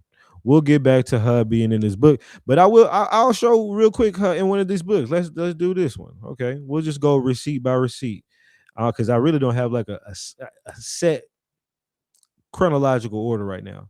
So it says Mrs. Tubman of Georgia, if this is the same Tubman, May 1837, liberated 60 slaves and provided liberally for the expenses of their passage to the settlement of where?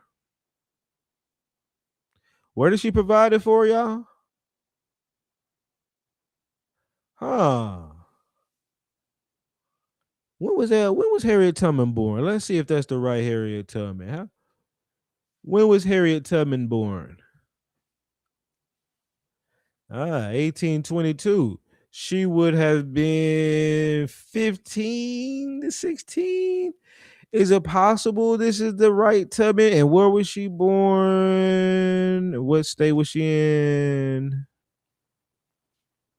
This may be a different Tubman. What state was Harriet Tubman living in or born in?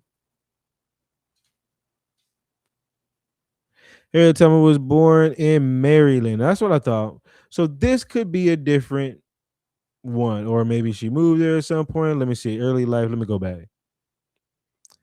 Early life, later moved to Bucktown, Maryland. Location, plantation. Could be a completely different Tubman. But who is this? Who is this person that's out here that freed some slaves with the last name Tubman and sent their ass to Liberia? And who were these slaves? Y'all would want to say they're Africans, but were they Indian slaves? Huh. Because I can show you Indian slavery during that time as well. So it says in the ship Emperor, about 100 emancipated slaves sailed from Norfolk in December 1837. These were principally from the estate of the Reverend John Stockdale of Madison County, Virginia. All right. So that was the only thing in there. Okay. May or may not be her, but okay, I'm keeping that in mind though, because we've heard that, right? This one says on board the Harriet. From Norfolk. So this ain't about her. This is called the Harriet. Of 160 immigrants, being 40 and 50 have been slaves, emancipated on condition of being sent to Africa. Hmm. The boat's name is Harriet, and it's sending people to Africa also. Boat name Harriet. Yeah. So we have Harriet the spy, Harriet the boat, Harriet the scout, Harriet the conductor of the railroad, Harriet the nurse of the soldiers, who was called Moses of that, but also called Moses because she helped slaves apparently. But there's a boat called Harriet that sends people off to Africa. Huh. Okay, let's keep going. And this is where I found it in the address, and this was in the Library of Congress of Joseph Ingersoll at the annual meeting of the Pennsylvania Colonization Society. Now, Pennsylvania is pretty close to Maryland, isn't it? Maybe I'm tripping. Let's see. Could she have been up there with those folks and they done named this boat after her? Pennsylvania. Yeah, Pennsylvania. And where the hell is Maryland? Yeah, it's right there next to it. Could that be the real Mrs. Tubman? And they're not telling us that she went. Mrs. Tubman went there as a younger folks. Maybe her age is not right. I'm confused, just like y'all confused at this point. Why did this even pull up in the goddamn Library of Congress?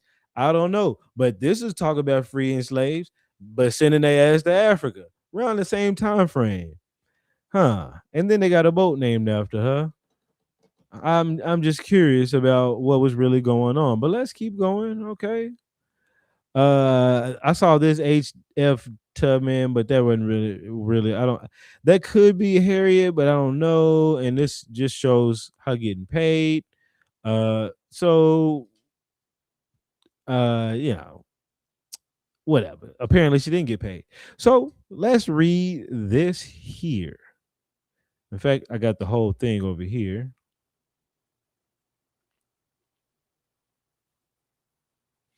And then I found this. So I said, okay, let me read this. 1874, years after slavery, but not that long. Read twice. I don't know why it says that.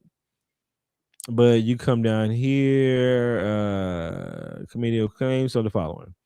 It says the Committee on the War Claims, to whom was referred the bill, the relief of Harriet Tubman. Uh the relief of, I guess it won't let me do that. The relief of, can I mark on it? That's what's up.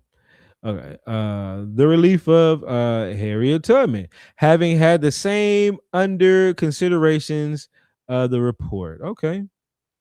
It says that Harriet Tubman, a colored woman and formerly a slave, was on the month of May 1862 sent to Hilton Head, South Carolina. So at least we know that she went down there in the Virginia, South Carolina area, 1862. When was that thing? That was 1837. So this is quite a bit afterwards. That could be a different Tubman then. But let's keep going. At the suggestion of Governor Andrew of Massachusetts, upon the theory that she would be a valuable person to operate within the enemy lines as a scout and a spy. It appears from testimony. So, this is an official government document. So, we can literally say she was a scout and a spy.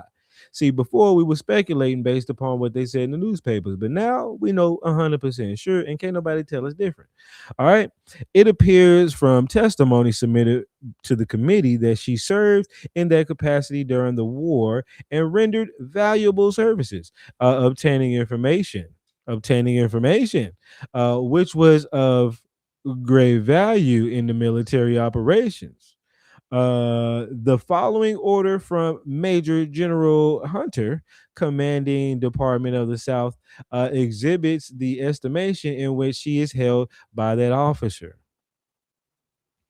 It says past bearer Harriet Tubman of to Beaufort and back to this place, and wherever she wishes to go, and give her free passes at all times on all government transports.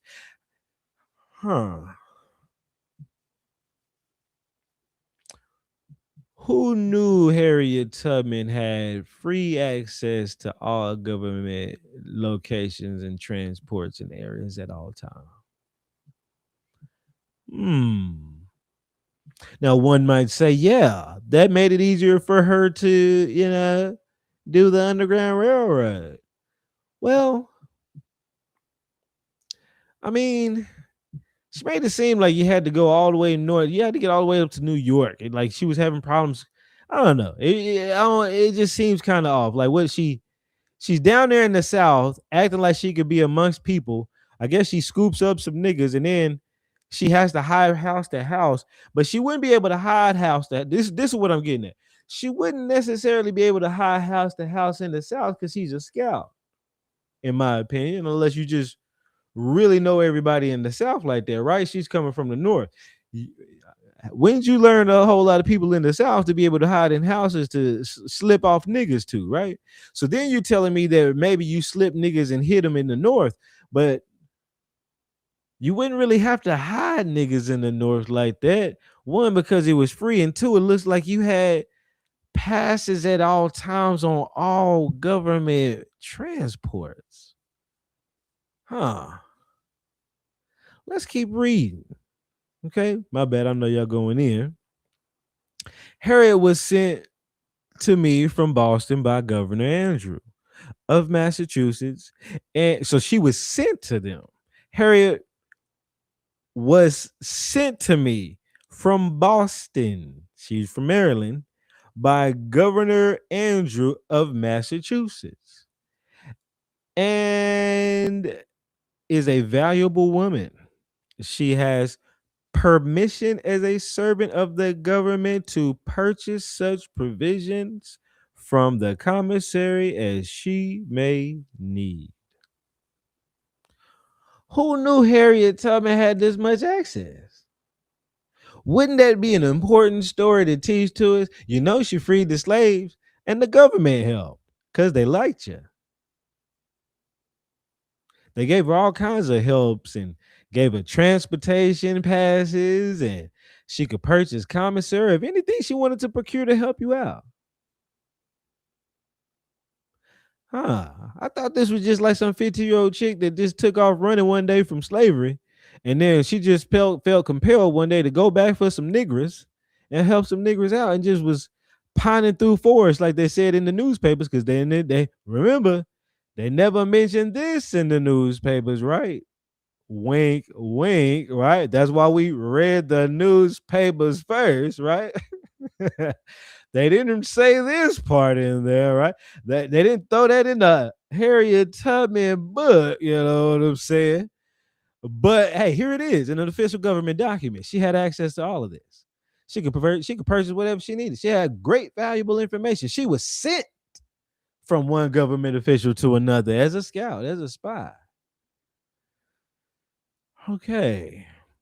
Among other letters attesting to the character of Harriet Tubman and attesting as to the services as the following. General, I wish to commend to your attention Mrs. Harriet Tubman, a most remarkable colored woman and valuable as a scout. Oh my goodness.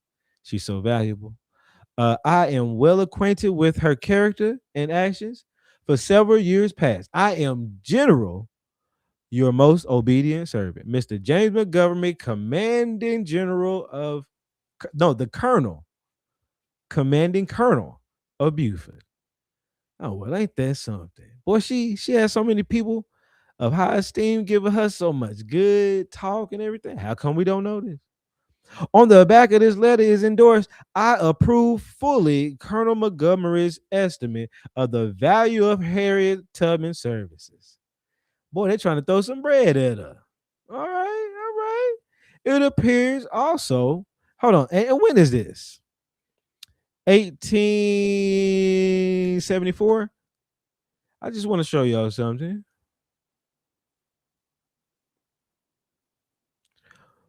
Okay, well, it was afterwards. It was afterwards, 1869, where they said she hadn't got paid. So, okay, it was afterwards. I'm trying to catch them in their lies, but they ain't lie on that. Let's keep going. Okay. It appears, whoops, it appears also from the evidence submitted that she remained in the military service from us until the end of slavery. When she went north on leave of absence to see her aged parents residing in Washington, she was soon after taken sick and on that account was unable to return within the specified time in her leave. And for that reason, she refused return transportation to Hilton Head. This was remedied by order of Secretary Stanton, who gave her a pass and transportation to that point. On her way to New York, she was detained by Philadelphia members of the sanitary committee who aware of her character desired and persuaded her to go to James River Hospital where there was a pressing need for such services to be for her services she could render. Remember, she used to be a nurse for the army. She there remained until July 1865 when she was sent to Washington in connection with hospital services. At the time, Surgeon General Barnes appointed her matron at the Colored Hospital, Fort Monroe, Virginia. So she's down in Virginia. It further appears that she remained at that point and rendered excellent services in teaching freed women in the various ways was the service of the Bureau of Freedmen and Refugees. So she had a hand in the Bureau of Freedmen and Refugees, which wasn't a good thing. The whole history of the case establishes conclusively the fact that her services in the various capacities of nurse, scout, and a spy were of great service and value to the government, and which no compensation was paid for her besides the support she furnished. She was furnished. So they was right. She wasn't paid. Your committee are of opinion that she should be paid for those services, and that the end of the report back the accompanying bill of the substitute appropriating of $2,000 rendered for her as a Union Army scout, nurse, spy, and recommended its passage. So I know there was a lot, but I really wanted to show you that okay, she wasn't really paid, but they talking about paying her either way. She was paid for her services at some point in time as a spy. And notice how that's the first thing they throw out there. Yeah, she was a spy. Okay. Notice I looked up Aaron Mental Ross and it was talking about it does mention that that's her real name in the newspapers. Let me go forward. And so, what else did I find? Now I found another book. Did I get the title of this book? The Underground Railroad. Okay. So I was like, okay, well, what's in this? This is around the time of it or after it, a little bit after it, by William Steele. But it says that William Steele is kind of pixelated, is of the anti slavery office. So here we have the anti slavery office writing about the Underground Railroad like an abolitionist. Will these people be biased? Will they be making up stories? Okay, let's see. Well, I find it funny that Thomas Garrett is the man that basically all these letters are written about Harriet. Basically, there's like this book is supposed to be full of letters written about proof of the Underground Railroad, and they're like testimonies of people. All of these are testimonies that I see of Mr. Thomas Garrett, okay, about what he saw with Harriet. And what was he saying about it? About it? Okay, we'll read a couple of them. Just we ain't gonna read all of them.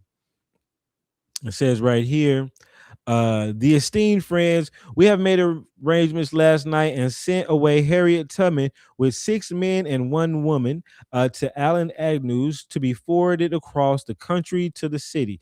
Harriet and one of the men had worn their shoe off their feet, and I gave them $2 to help fit them out and directed a carriage to be hired at my expense to take them out, but do not yet know the expense.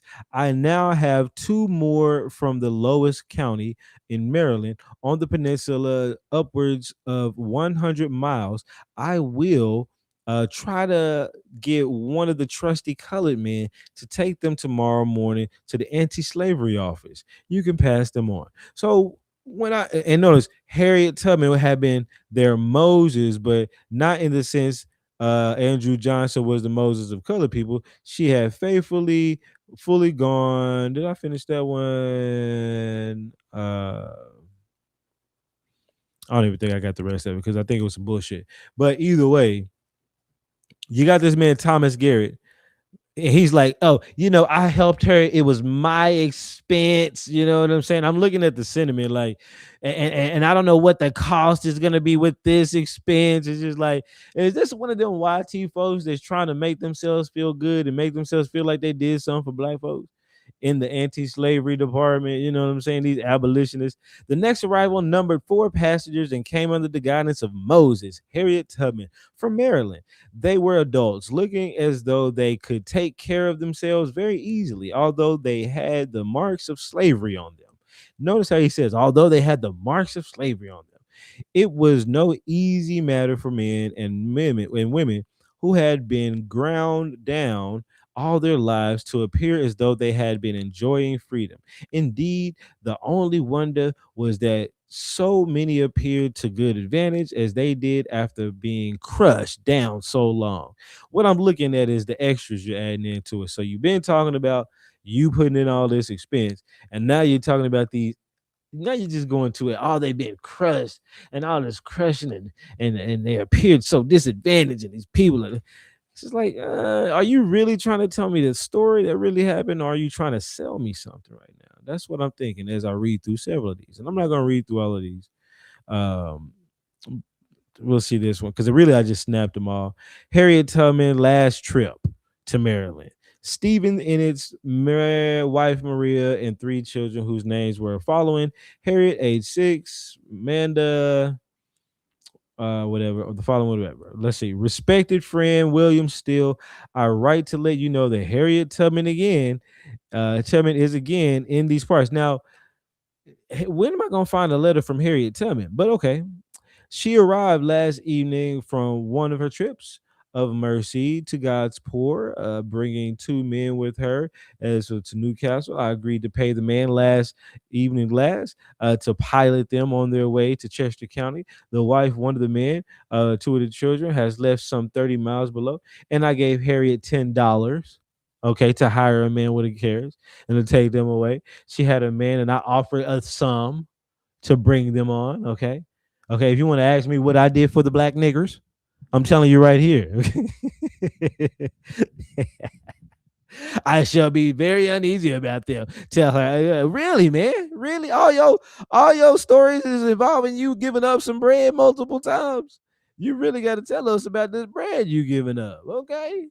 He's trying to make excuse, but he's trying to let you know I did something for the niggers, okay? Like right here, let's see.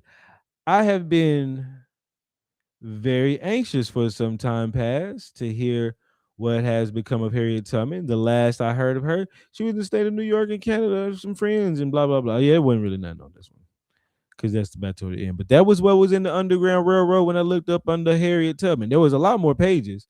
They didn't talk about Harriet Tubman. And I don't even know if I really want to read the rest. After reading what they said about Harriet Tubman, would you want to read the rest of that?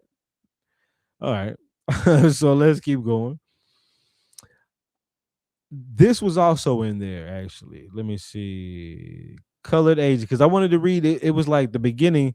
This was the whole paragraph about the Underground Railroad. Colored agent, the agents, and I thought there was one other. Nah, colored agents. For an example, the most courageous and successful action may be found in the life of Harriet Tubman, when a young girl made her escape from slavery alone and unassisted. After several years of work in the North, she determined to go back for her family. This trip was safely accomplished and followed by others until during her life, she had made 19 journeys, never losing the person, the Reverend James Clark, whatever, whatever. She says she first obtained enough money, then went to Maryland, where she privately collected a party of slaves and got them ready to start. She satisfied herself that they had enough courage and firmness to run the risk. For once a Negro entered her party, there was no falling back. Fully determined herself, she would allow no one to return. She next made arrangements so that they could set out Saturday night, as there were to be no opportunity on Sunday for advertising them, so that they had the day's start on their way north. Uh, Coming from where? Maryland? Ain't she from Maryland? Then she had places prepared where she could be sure that they could be protected and taken care of if she had money to pay for that protection. When she was at the North, she tried to raise funds until she got a certain amount and then went south to carry out the plans. She always paid some colored man to follow after the person who put up the posters advertising the runaway. and pulled them down as fast as they would pull up.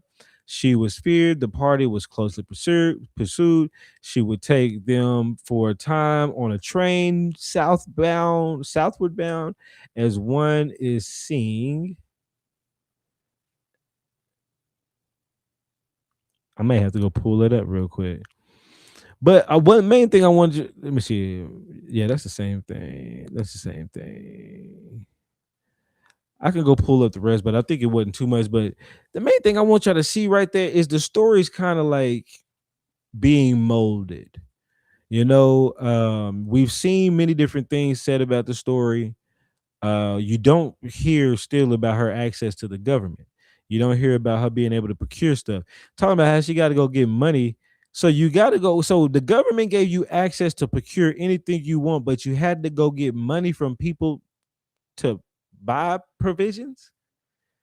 Why would they even give you access to do it if they weren't going to give you any kind of money to do it? Now they say that you wasn't paid, but why would you? Why would you allow people to procure things, provisions, but you don't give them money to do it? None of it really makes sense. But then they also don't talk about her having the access through the passages through the government. None of that stuff is mentioned in here in the good old Underground Railroad. Let me see what this is. Let's see. So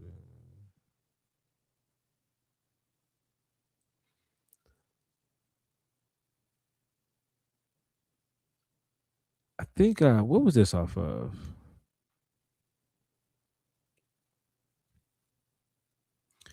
I think I did. I think this is afterwards. This is I was about to say, did I read this already on that other one?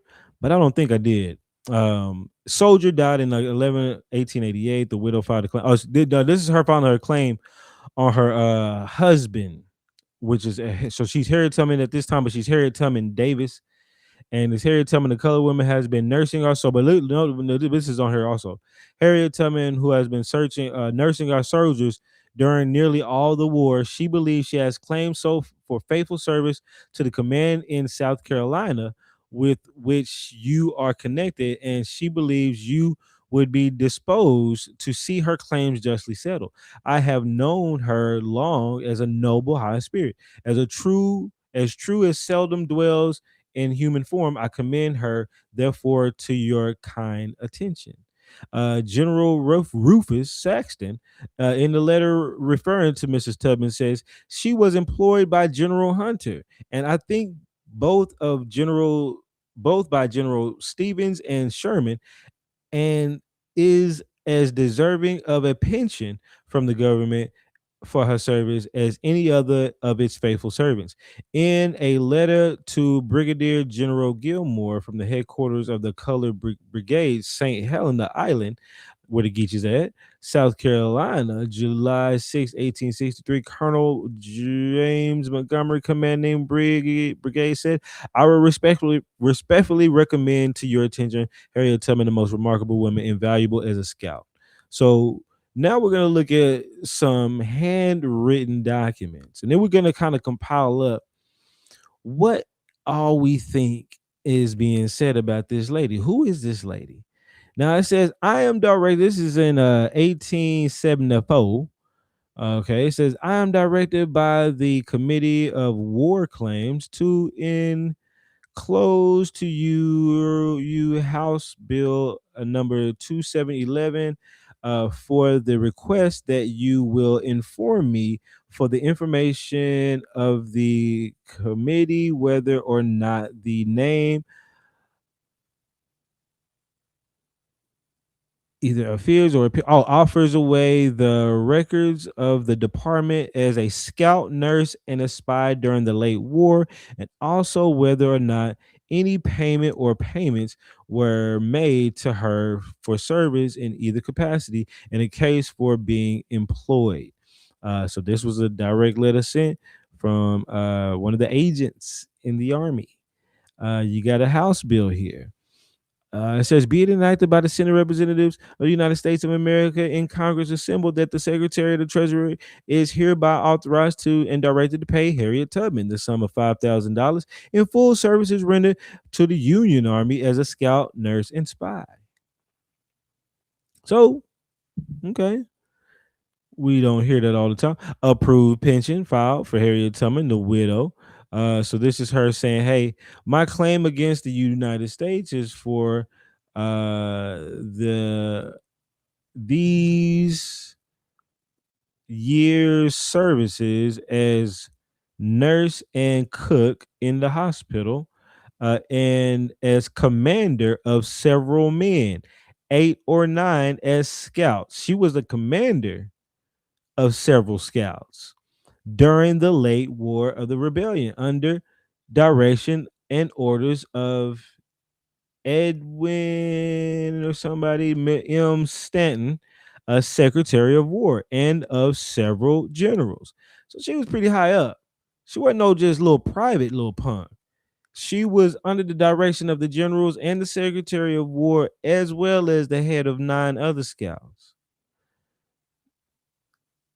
You said our people still rich, and 5K was a whole lot bigger. That's wild. What's up, uh, Mason? I claim for my services above name the sum of $1,800. The annex copies have neatly been read over to me and are true to the best of my knowledge, information, and belief. Now, this was an affidavit, Harriet Tubman, relating to her claim for a pension. Now, did she write this? It's got her signature on it. Now, how come Harriet Tubman isn't in here talking about that Underground Railroad? And if Harriet Tubman can write like this, how come she ain't wrote nothing about that Underground Railroad? How come I ain't got Harriet Davis out here writing up shit about the Underground Railroad and what she did? Think about that. She's a celebrated person. She knows how to write. She can write up a goddamn affidavit. But for some reason, she didn't know to write a book to get money like the lady, the white tea lady that wrote about and tell the true hit, the gritty details of what she had to endure and suffer. That wouldn't have been a bestseller. Huh. I thought I wasn't gonna see any handwriting from this lady, and this is right. But okay. Let's keep going. Harriet Tubman was sent to the Hilton Head. She says in May, now she says, notice she didn't write this, 1862, at the suggestion of Governor Andrew, with the idea that she would be a valuable person to operate within the enemy lines in procuring informative scouts. She was forwarded by Colonel Frank, honor the honorable mass state agent in New York by the government transport Atlantic was sent up Buford attached to the 2 years of the something Girl Stevens or something Stevens, not Girl Stevens, General Stevens, and rendered much and very valuable service, acting as a spy, either the acting as a spy within the enemy lines and obtaining the services of the most valued scouts. Mill something pistol. I don't know what that says. In the government employ in that department. So she said valued scouts, something there. Among the original papers in Harriet's possession is a list of the services of the scouts and purses. That's not scouts and something. Isaac something Hayward, something Blake, Gabriel Kesha, whatever. Some names basically, some whatever. Who the channels of the whatever in the vicinity of the acted for the Montgomery. Oops. Montgomery for the up the something river. Okay, there's a lot going on. Okay, on that letter, and I still haven't read through all these letters. In fact, this is the last one I got, and then we're gonna kind of discuss. And I want to finish reading this letter, but it says Department of the South pass issued general whatever. I don't have that whole letter listed here, but look at this right here. It says from General Hunter, Headquarters Department of the South, Hilton Head, Port Royal, South Carolina, February 1863.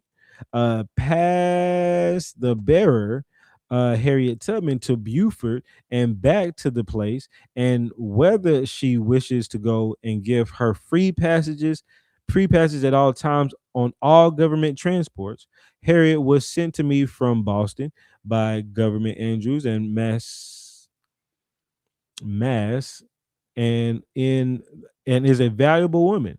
She has permission as a warrant or as a servant is what that would have said actually. They don't cross that out of the government to purchase such provisions from the commissary as she may need. Dr. Hunter. So that's the same thing, but we see it in the newspaper and they threw it in the clipping. So to be honest with you, I still have some stuff to do and to look up about Harriet. It's going to be a part 2 to this because um I'm still confused. Now, don't get me wrong. At this point, I really don't even believe the whole Underground Railroad story. Right now, I'm so far gone away from that. I don't even believe it. I didn't go through the whole Underground Railroad shit, but a lot of this is just talking about people that just mention it. Oh, some niggas done took off. It must have been that there. They must have left on that there Underground Railroad. That's been what it be, basically. You know what I'm saying when I was reading through it. But I got more of those newspaper documents to read. I got more of these documents to read about Harriet Tubman. Not a ton more that was listed in the National Archive records, like right here, and things of that nature. So, like, this is only 9 pages. I'll be reading through this and all that. But my goal now is to figure out what the hell did you do as a scout? What were you told to do? And where do I find that information? Is that information made public?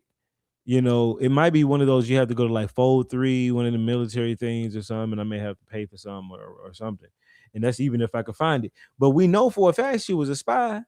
Now, where you a spy that just so happened while you was doing your spy shit that you was grabbing niggas from the south as you came back up north and you had easy transport using government shit that you don't want to tell us about and procuring government shit you don't want to tell us about.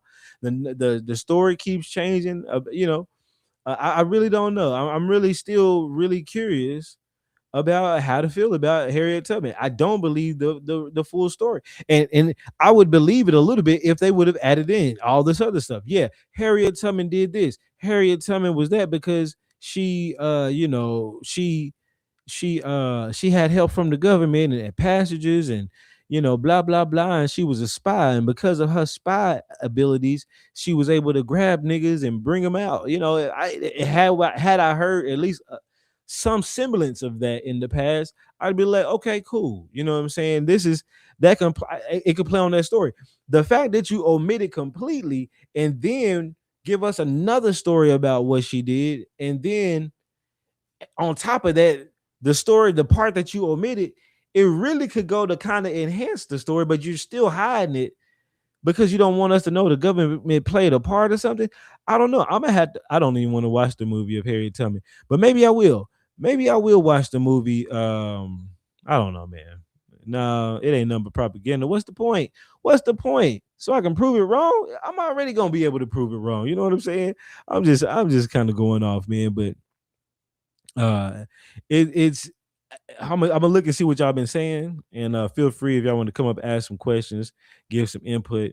But that was pretty much my thing for today. I know some people was like, "Where you been at?" You know what I mean?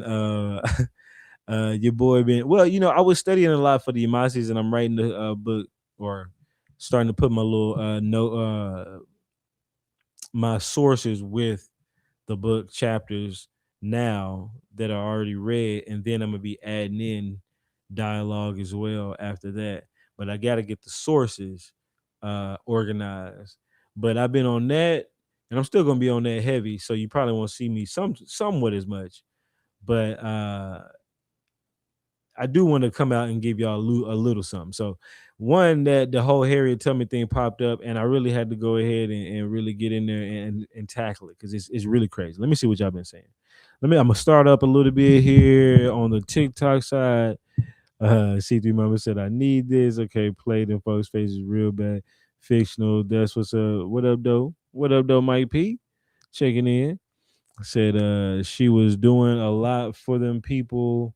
Most definitely. I bet she was. I can't I'm gonna have to find it. Savior Complex. Yeah, that white man really wrote all them accounts. Yeah, you know what I'm saying? Really. He trying to make himself look real special amongst his little liberal friends. He must have been rich, his storytelling. And she just walking around Plantation South looking to help people, right? Was it Harriet Tubman in Alias? In a sense, that's what they say. They say she was just known as Harriet.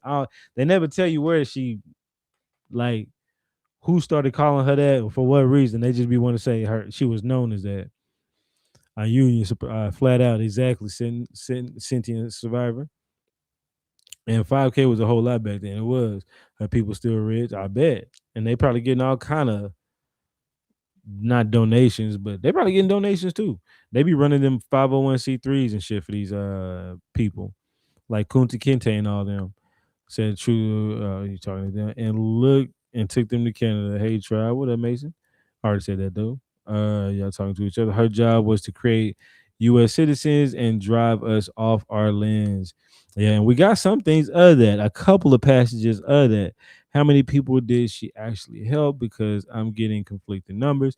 At one point, they said hundreds, and I thought I saw another one that they said thousands, but I could be wrong on that one too. That I saw that one, but I thought I saw another one that said thousands. Harriet Tubman so far, a scout, a spy, a nurse who attended churches and anti-slavery meetings, and got it was all up in the government. See what's YouTube side of the game real quick. Is that what they wanted to put her money for? Probably so, because they knew she worked with the government. But yeah, that she was time. It was her time, and that's crazy. I forgot they wanted to put her on the money. Solidifying somebody that really helped them, and they're gonna put it in our faces if she helped us. Spy for merchants, cargo, opium was number one. She had to be a sellout to get that much praise from them. It had to be, like, government generals. You know what I'm saying? Really? And the the War Department heads and shit. Come on, man. Yeah. Boston Opium Tea Party, American and his own tea, him, peace piped out loud. What's happening? Are you talking to him? Eugenics. I read where she rescued about 70 people and it really was just people she knew. That's wild. That's wild, man. And I'm sure I'm gonna read some more. Like, I'm trying to stick in these time frames, but there's still gonna be so much more. I gotta read all these letters, and there was more things under her. Let me see if I can get back to it. Yeah, right here in the National Archive records. So I still got quite a few of these things to go through. But it really kind of stops from there, to be honest. And this is some of the 1800s. I got a few other areas to go through, but and then I got some newspapers to go through, some letters to go through. Like, I just want to cross my T's and dot my I's. It's not that I'm trying to really do the history of somebody wrong by telling a lie. Like, I don't want to be out here and be like, it would be cool if I could redeem her and find great documents that said, oh yeah, when she was down here doing her scout shit, here she was, you know what I'm saying, helping niggas out and bringing niggas up, and here's the proof. That's can I find it? I mean, hey, I'd be happy to find it, but I'm also down to find the corruption. That's what I do. If the corruption is there for a reason, it's there for us to find it, not for us to let it sit there and be dormant and to continue to follow the rhetoric and these storylines that these bitch ass niggas is putting out here about our folks and gotten us accepting these people as heroes on some crazy shit. I'm no longer with it. I'm looking into everything from now on. So, and we're and where are descendants of the people held? I really am curious of that same shit too. Where are the descendants? And then I do need to. I'm gonna be reading a little bit of this book right here, the third annual report of the colonization of free people of color. Like, what the hell is this about? You know what I'm saying? And there wasn't a table of contents, so I can get a quick little, spiel about what this could be. So I gotta go through it. I can't just skim a little bit. I mean, I'm gonna skim. I'm not gonna read this whole shit. And it keeps talking about the skill and favor for Africa. Let me just go to a random page down here. Bow. Ancestors. Let's see what happened. Sir, I may have many thanks returned to you for the letter I have had the pleasure of receiving from you, and I have to request of you to be so good as to convey to the gentlemen of the American Society established at Washington for colonizing the free people of color of the United States my best acknowledgments for their copy of the second annual report that they have had the goodness to send me with an assurance of my perfect sense of their attention. It is, I trust, unnecessary for me to express the satisfaction I shall feel in what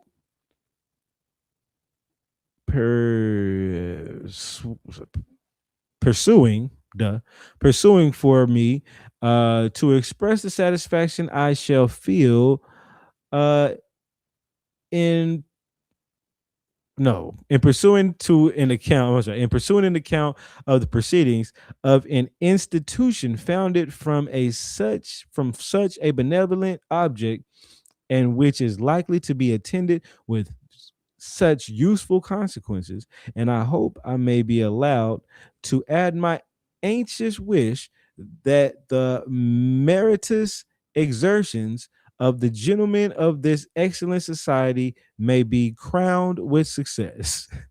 It is very gratifying to me to have the opportunity of expressing to you the great personal respect and high esteem with which I must desire you to believe me, sir, with your.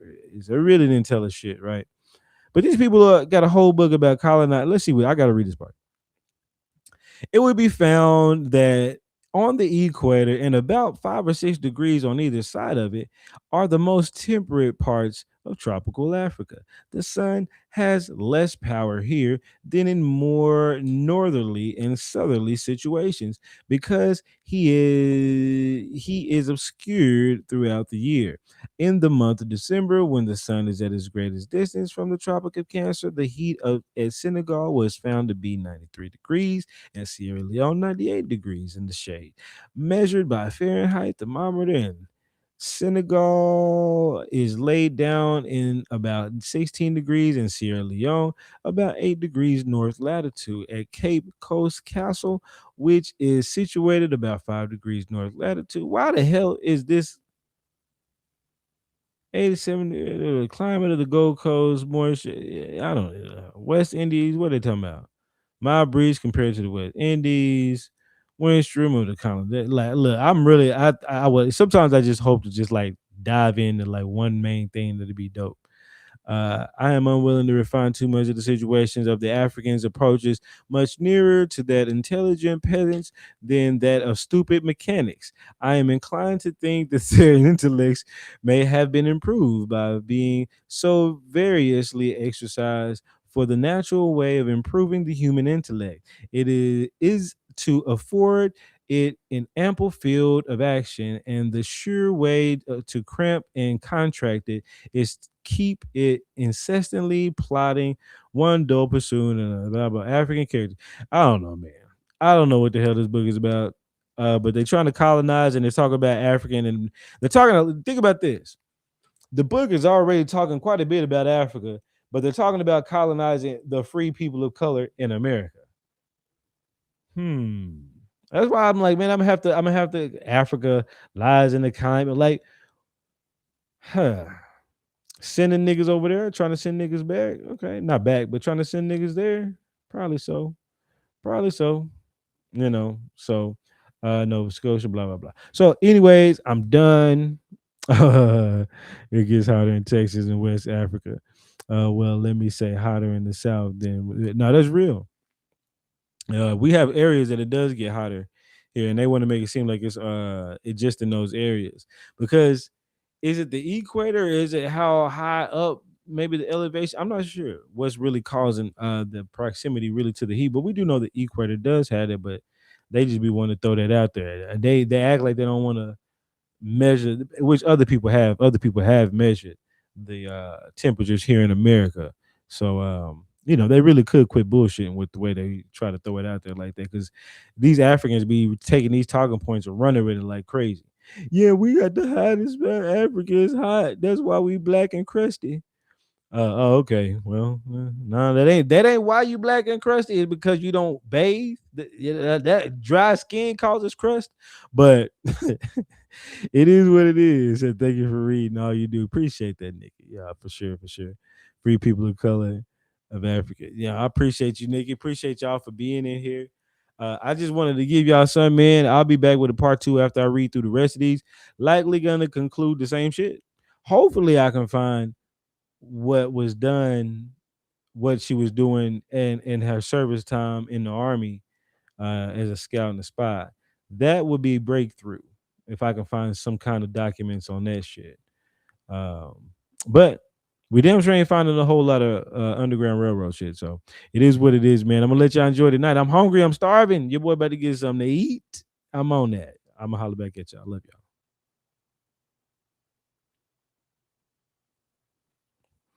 I said, damn.